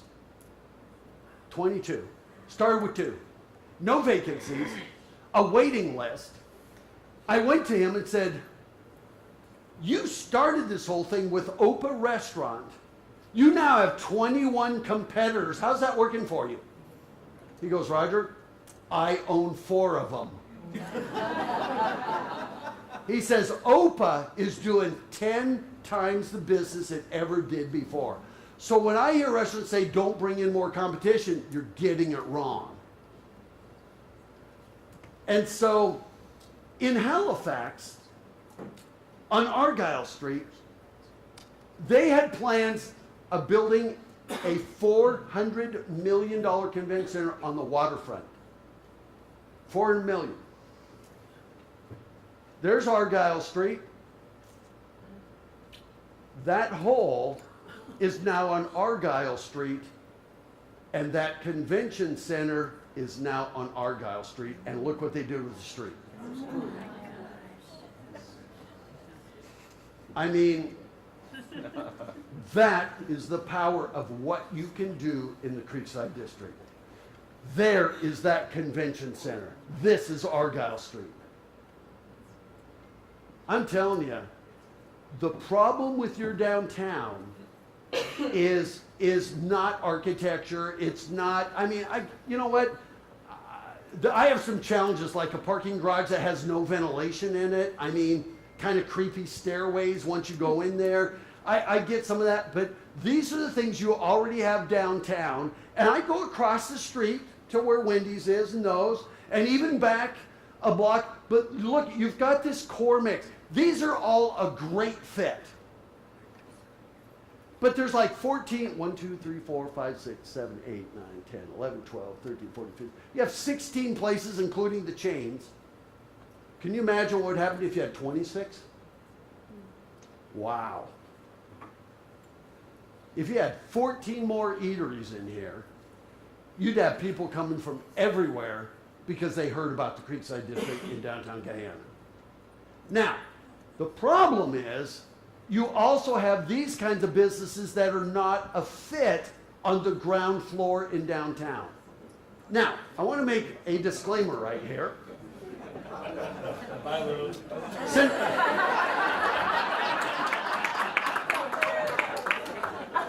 Since Lou is sitting right here,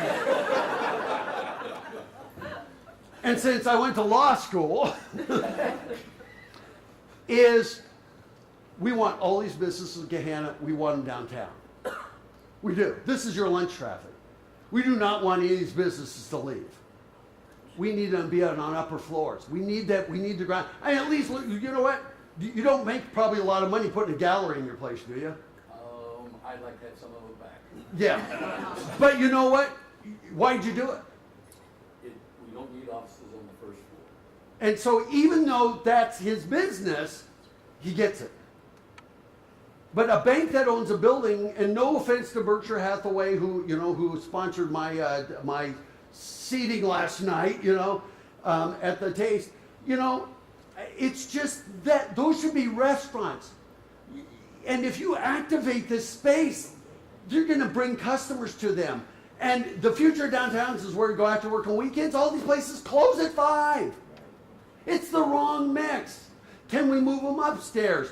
Can we build maybe downtown grows a little bit? And I mean, some of the homes that are around downtown are zoned commercial. Maybe those are more what we call our service-oriented businesses. So we're not trying to chase anybody away, but you're using so much square footage and ground floor for things that are not where we go hang out after working on weekends. It doesn't make any sense. I mean, your downtown business mix, this is for you, should have a bike shop that actually rents bikes. You have a great bike shop, and it's a perfect fit. I wish they rented bikes. You got bike trails. You got cool stuff. A bakery. I mean, I don't know if do you have a bakery downtown?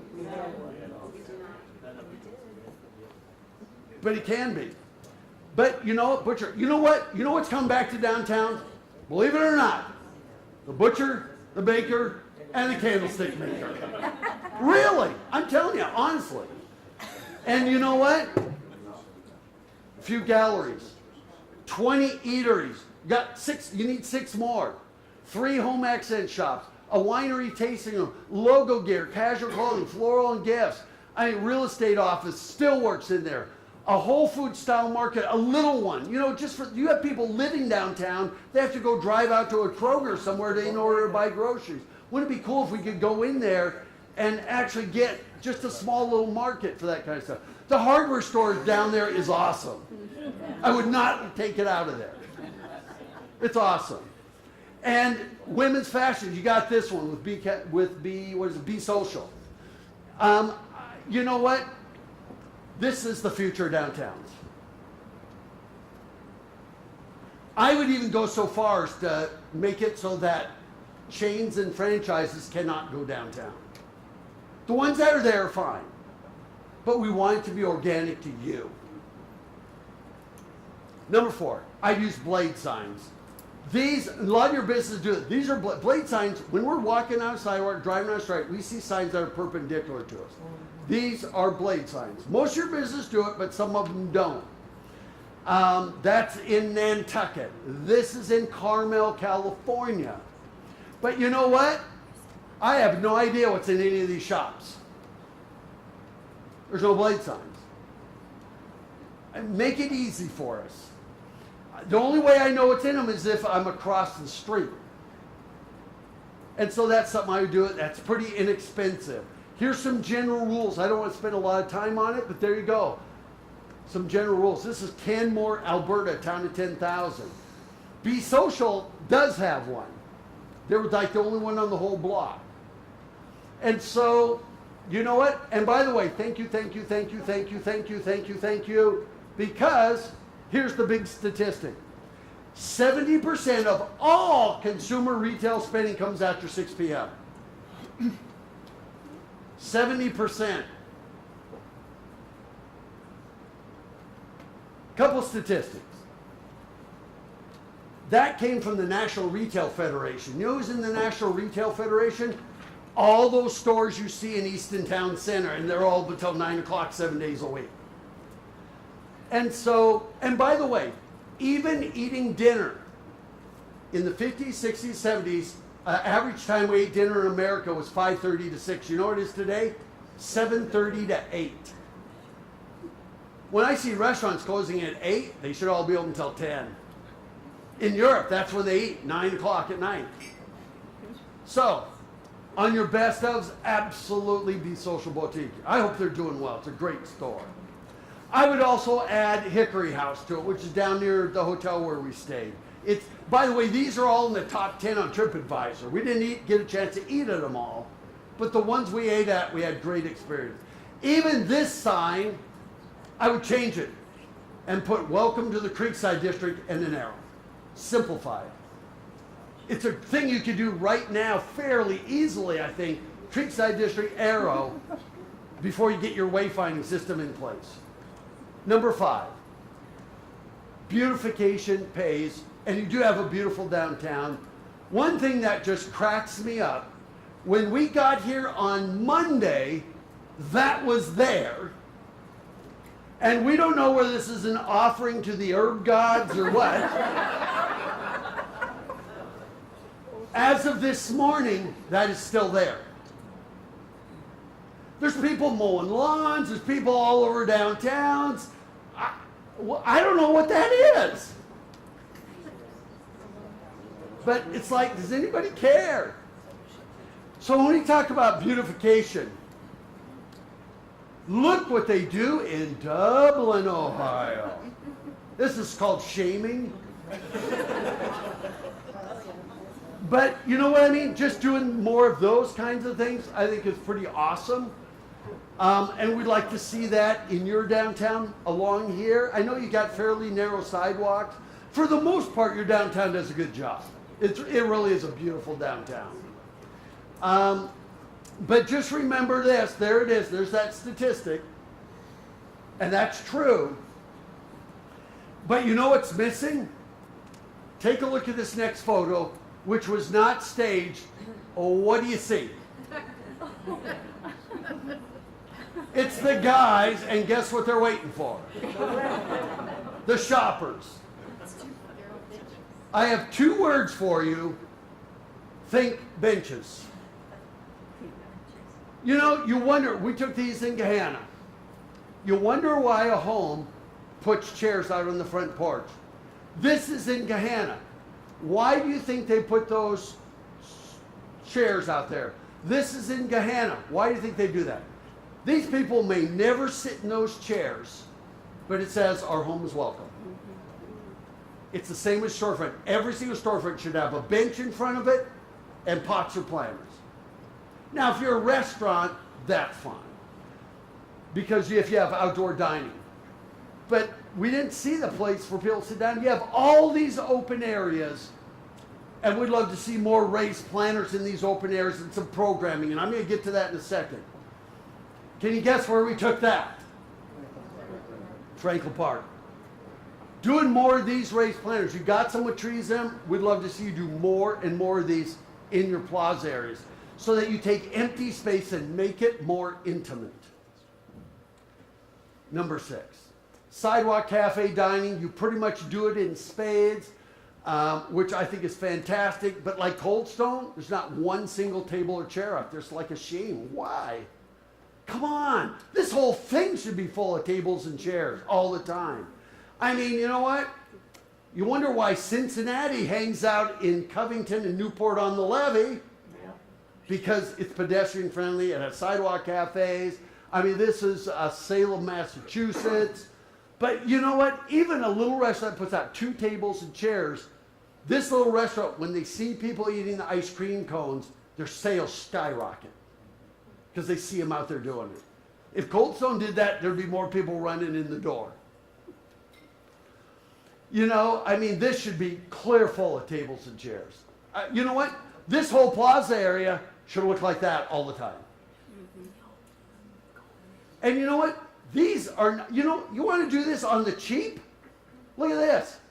I get 4 tables and a chair for $162 on Overstock.com. And then here's an umbrella for $39. You know, I got to tell you, even in Detroit, Campus Martius Park, they put out 1,400 chairs and tables, combination. They've never had one stolen because people protect things they take ownership of. But all of these places, even if you're a real estate awesome, you still put tables and chairs out here.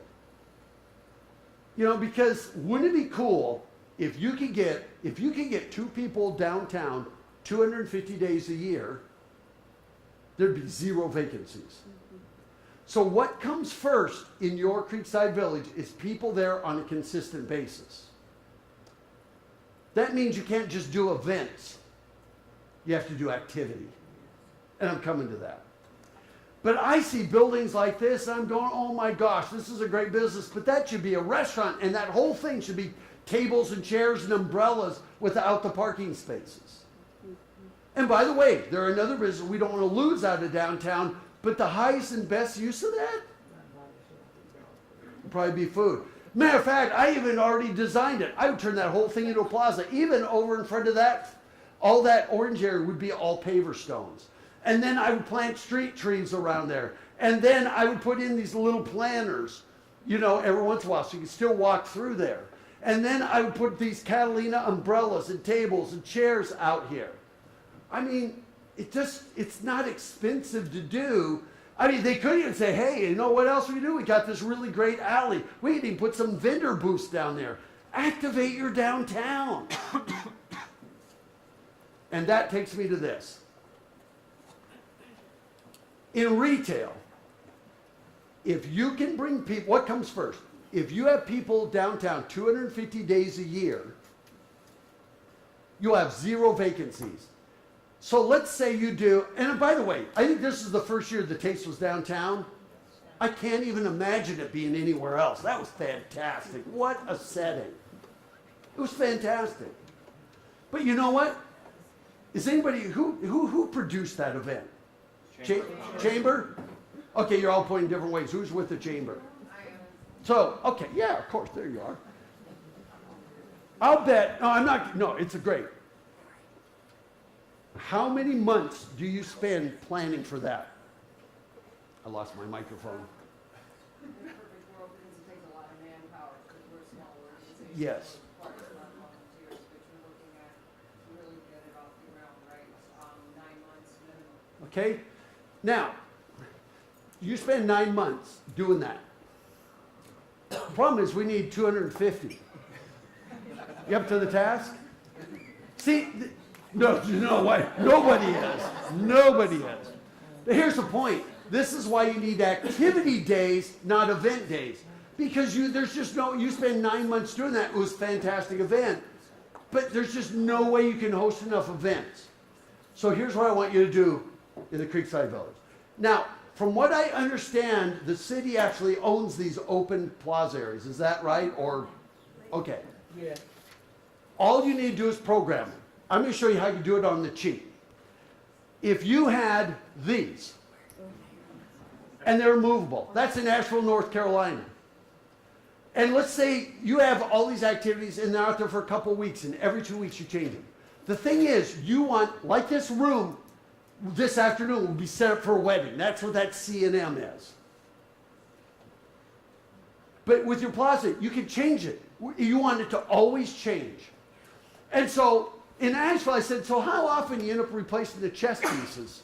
People, you know, losing them, stealing them. I said, you know what, Roger? Every once in a while, we'll lose a chess piece, and we have, the manufacturers give us like boxes of seconds. And they said, when we lose them, you know where we end up finding them? In birds' nests. Birds take them. But can you imagine having 3 or 4 of those down there? Can you imagine? This is downtown New York City. You put out foosball tables for 2 weeks.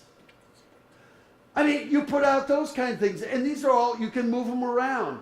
I mean, can you imagine if you took spaces like this and you had little chess tables or game tables or foosball tables? Can you imagine doing these on your square? How cool is that? By the way, you can buy these on Amazon.com for like $700, including the chess board itself. What you do is you go say, bank, would you sponsor 6 of these? And they also make checkers. And you put them out there for a couple of weeks. You know what? Go to Amazon, buy Jenga blocks for $79, $80. They're this tall. You put out 20 sets of Jenga blocks. Sponsors by Lou's Insurance Agency over there. No, I'm just kidding. So you're paying for it. I mean, whoever. You know what I mean? You sponsor different activities, and they always change. Can you imagine if you had Imagination Playground out there? I love these. Yes. Imagination Playground makes these. These are out of foam. They're like Lincoln logs, but foam, for those that remember what Lincoln logs are. But these kids have fun with these things. And you know, see, this is a plaza that actually has a splash pad in it. But, I mean, how cool would it be to do this kind of stuff? And at the end of the day, they just pack them all up in these bins like you see right there or right here. You know, oops, let me get that mouse out of there. There we go. Or you put them in these that clamshell up. I mean, I just kept going, you know, this, I wanted so bad to go out there. And I'm going, man, this should be a splash pad. You know, where kids can actually go out there flush mounted. Now, I talking to somebody who says, hey, we're already working on some designs. You know, this is where I get in trouble. Plazas are not about architecture, period.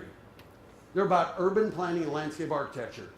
You don't need to build stuff out here. You need to be as simple as you can, an open space like this room with flush mounted splash pad that you can shut off. There's no trip hazards. You can put tables and chairs on for the taste of Gahanna. So you don't want architecture out there. You want programming. No offense to architects. Wouldn't it be cool if you could take movies on the square and shine them on a building or a blow-up screen or something? Wouldn't it be great if you could bring in vendors that have climbing walls? Say, hey, would you bring in your climbing wall and you charge a couple bucks for kids to go on it? It creates a small business opportunity and it brings downtown to life. This here is a portable Zipline. I mean, how cool is that? You know, and so you have a vendor bring it in and you set it up on Mill Street or on a side street or somewhere. You know, there's just all you want. You know, this is downtown Indianapolis. These are portable bocce ball courts. So you can do 2 weeks of board games, 2 weeks of table games, 2 weeks of bocce ball and court games. I mean, you could, you know, this is downtown New York City. Ping pong. Can you imagine on the square doing yoga in the mornings? And then having an exercise store that sells the pads and all the gear.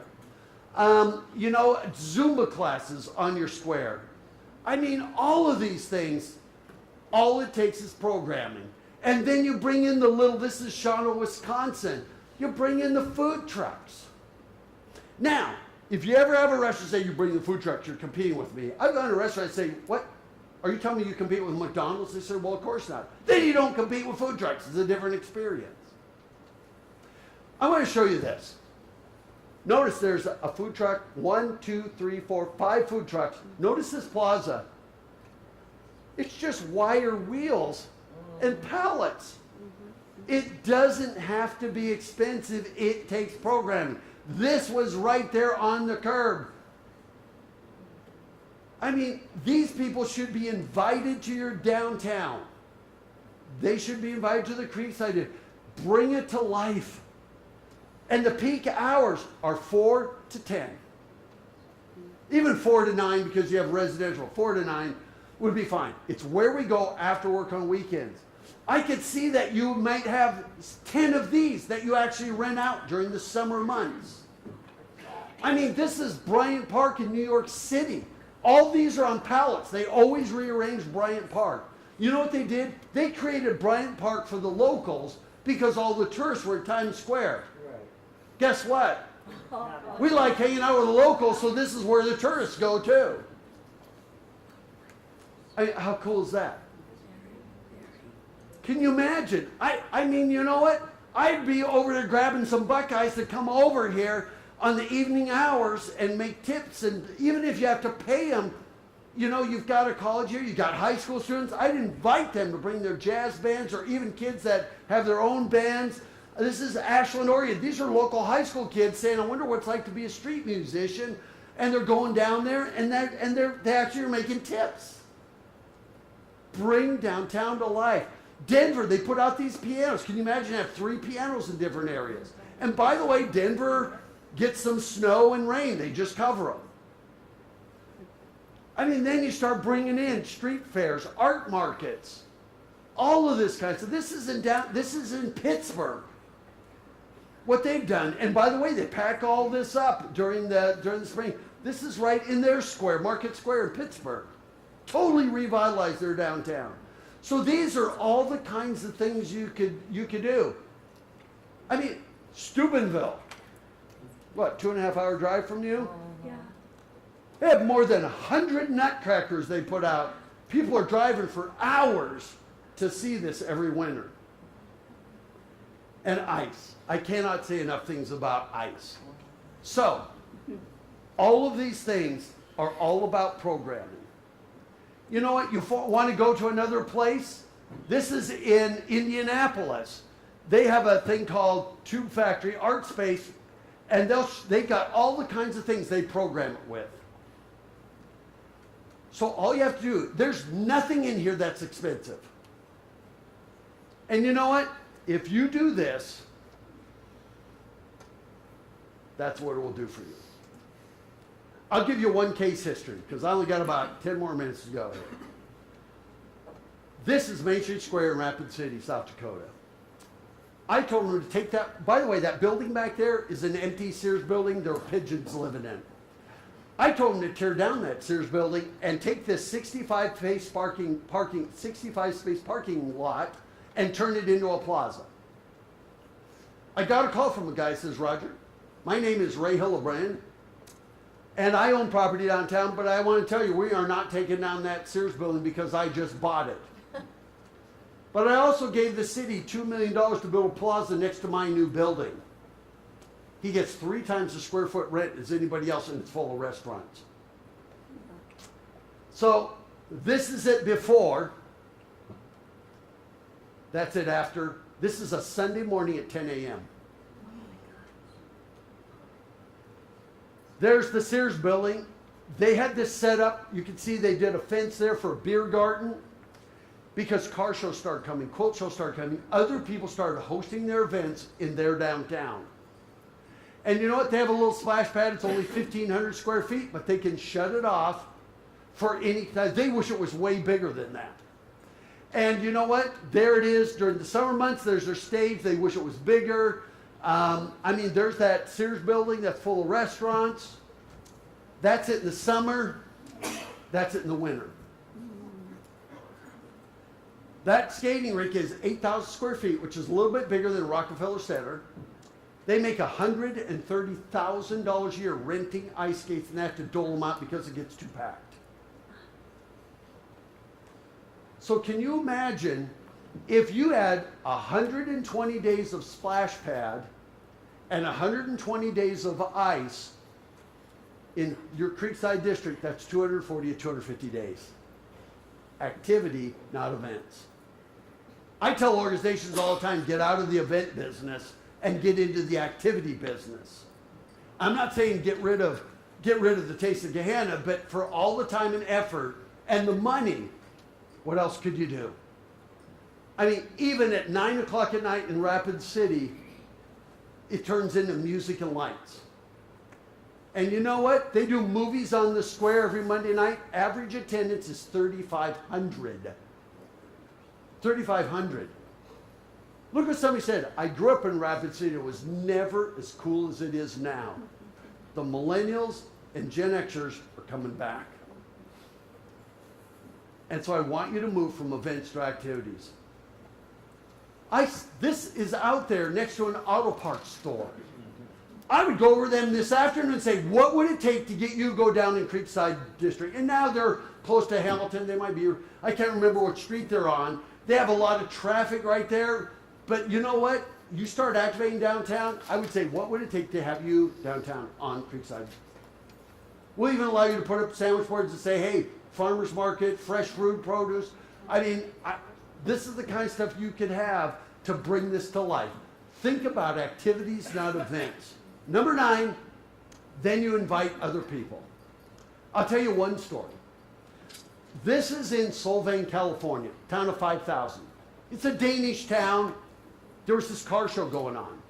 In front of a car was this. It said, First Annual Solvang Wheels and Windmills Car Show.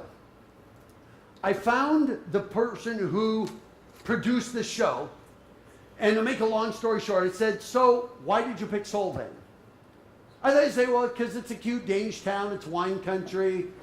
But he said, well, because their Chamber of Commerce sent out a letter to all kinds of cars, motorcycles, clubs, quilt guards, and just invited us. I said, that's it? They just invited you? And he goes, yeah. And I said, well, how many, what did they say they do? Did they pay you money to come here? He says, no, they didn't pay us anything. And I said, they did say they would close off 3 blocks of Main Street, and then they said they would put up welcome signs. I said, well, who did all the vendors, the porta potties, all this other stuff? He says, oh, we did all of that. I said, well, when did you get here? I was there like on a Friday or Saturday. And he goes, well, we got here on Thursday, and then our car show ran all day Friday, all day Saturday, and it ends on Sunday at 2 o'clock.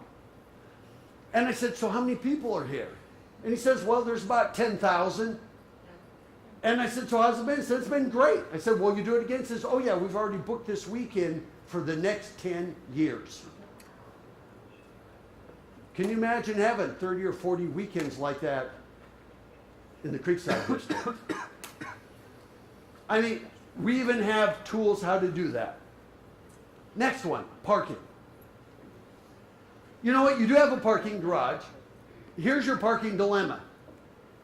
I have no idea when we first went in, whether it's free, whether it's a charge, whether it's for tenants only. There's no signs or anything. There is the sign, thank goodness, that says that there are 29 parking spaces available. But when you pull in there, all I see is sponsor stuff. I see nothing that says it's free. I don't know where I can park. And then when you park in there, I think people that are resistant, you don't know how to get out of there. When we were there, we parked way up at the top. There's no ventilation. We found some stairs that are a little bit dark and creepy. We ended out back on the creek. You know what I mean? It's just, there's no wayfinding in the parking garage that could easily be fixed. But there's just a lack of signage.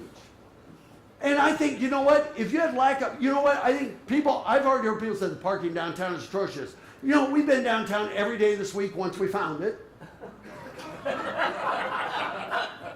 And we have never, ever had a problem parking, even last night at the Taste of Gahanna. We never had a problem. It's a myth more than a reality. If it was a problem, that'd be a nice problem to have. But the other thing I would love to see you have is 24-hour visitor information. And we'd love to see this here, and it would be something like that. That's in North Platte, Nebraska. So that we could come up and get your herb trail. They should do one of these over on that building and right here. What's really cool about this, you lift it up and you might have a local guide, your best of brochure, maybe the state's brochure for tourism. You could even do something like this. This is Cape May, New Jersey, a little town of about 3,000 people. I love that. It says, welcome friends, old and new, linger here a day or two. So doing a couple of these, I think would be really awesome. And then here's my last one, big idea. I would love to see that big white thing there is glass. I would love to see 2 of those. Because if you're going to program your downtown 250 days a year, weather cannot be a factor. Do you have 250 days of perfect weather? You're in Ohio. And I got to tell you, I was here in February, and Lori and I walked downtown. It was 78 degrees. It was warmer here than it was back home in Phoenix. But I know the next day it was probably 5 degrees below zero. You know, but the point is, it can never be a factor. So I said, this is the only expensive thing in here, other than wayfinding, you know, those are fairly expensive signs. These are the only 2 expensive things in this entire presentation. I thought, man, if this could be covered with glass, you don't want to look at a roof because you got residents. They want to be able to look through glass. I thought if you could cover this, make this splash pad, ice in the winter, so you can put a Zamboni on it so that rain doesn't affect it or anything, it could be incredibly awesome. But over here, I want to take Lou's parking lot and put glass over that, and then put all this be paver stones, and so these upper floors would look into that, and I just kept going. It wouldn't cover the front part there, but it would just be over this back part. And you know what? You want to see an example? You don't have to go far. Franklin Park. They put out, in the summer you put out the shade structures. In the winter you roll them up. It gets lots of light in there. I just thought if you could do some kind of covering like this in these 2 locations, and by the way, if you're looking down into that, it's pretty cool looking. So it's not an eyesore for residences and stuff. And it lets lots of sunlight in there. And I'll show you a good example. In Reston Town Square, in Reston, Virginia, they just built this. Well, they just built it. They built this in 2008. And by the way, wouldn't that be cool in the Creekside District? And by the way, see it? There's the edge of it. There's still outdoor dining in here, so you still get this. And by the way, when I was there, they were just laying it down for ice. And by the way, when there's no ice in there, they fill it full of farmers markets, food trucks, so that those chess sets, anything. These are, and you know what? I'm going to figure out what the cost was. I'll go find the cost for it. If there was one major thing you could do as a city, that's what I would do. You want your downtown where people say, our downtown is our biggest attraction, because right now it's not, and it should be. And by the way, this is an investment, not an expense. You can go invest in parks, aquatic centers, and all those things, and this will have a faster return on investment.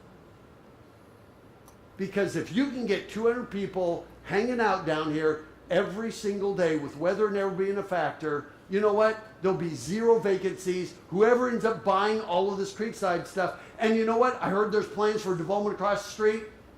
Piece of cake. It would be feasible from day one. All of this is placemaking. And you know what? Because downtowns don't get it. Developers are building pretend downtowns like the Easton Town Center, where they've got outdoor seating, they've got the beautification, they've got stuff like this everywhere. They're just a place to hang out. They've got facade side beautification. They have blade signs. They've got outdoor dining. A lot of the things you have. You know what? But they also add this. They don't get, people say, well, we can't put that out there because you're competing with our restaurant. It adds life. And you know what? I think it's a shame when the people of Gahanna have to go here for a little tiny splash pad. Imagine if you had a splash pad that was 10 times bigger than that. That had music and everything. At the end,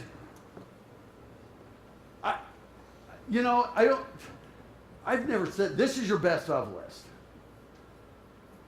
Wouldn't it be great if almost all of that was right downtown? A lot of it already is. I don't think I've ever been, you know what? If we could roll back the clock 20 years when we were raising kids, I have never said this before in 35 years of doing this.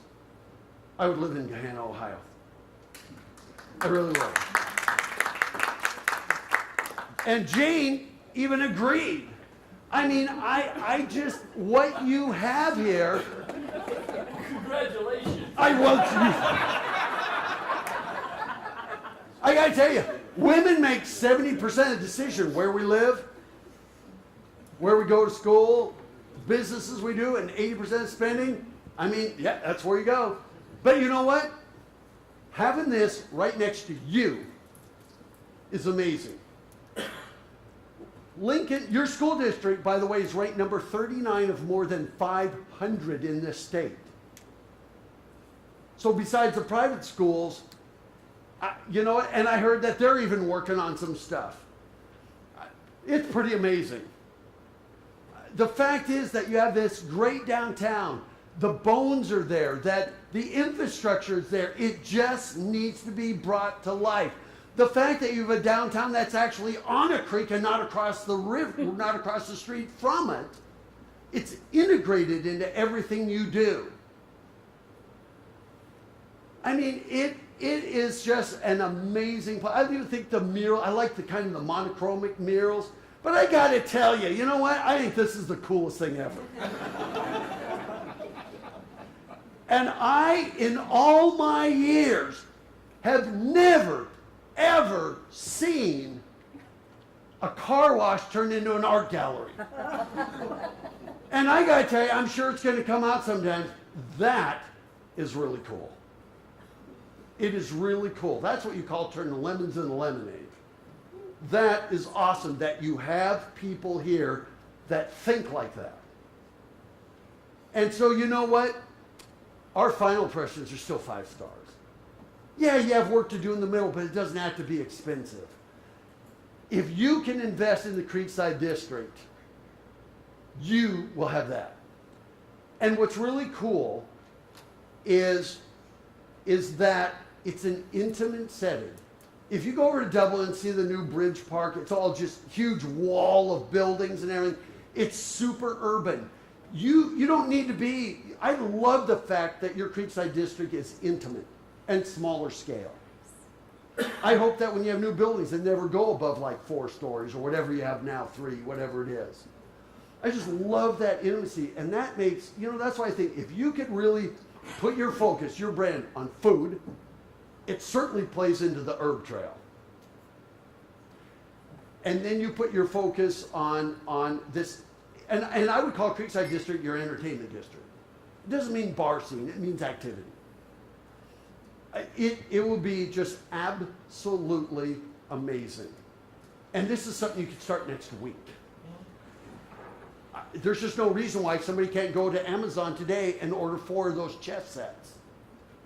I'd love to see the city say, city, I want a chamber, CVB, somebody, we're going to give you $10,000 a year. I'm just throwing out stuff. $10,000, $20,000 a year, and have you go program the plaza. It's your job to program. We want 250 days of activity. Go for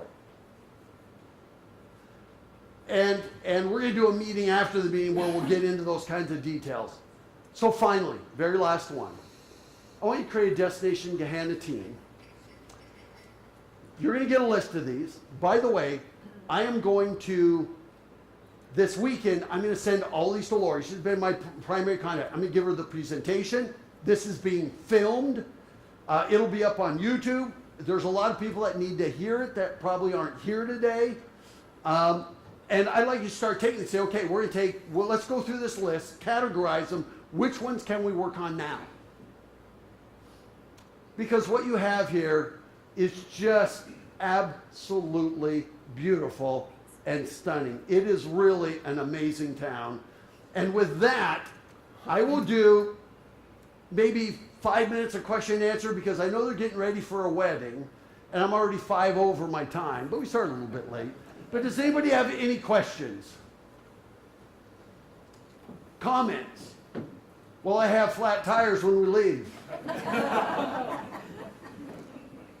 Have you heard enough?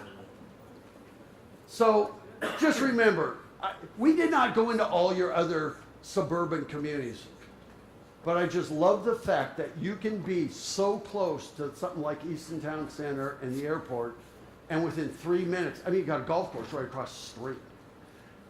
You're in the country, and you're totally, every single time we went to Easton Town Center, we came out Morse Road, or even when we came down Harrison, we just had this decompression that you just don't get in most of these other urban areas. And that, I think, is core to your brand, is this country living with really, really great food.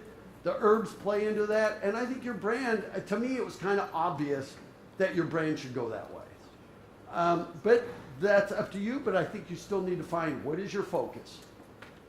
And with that, thank you so much for having me here today. Thank you very much.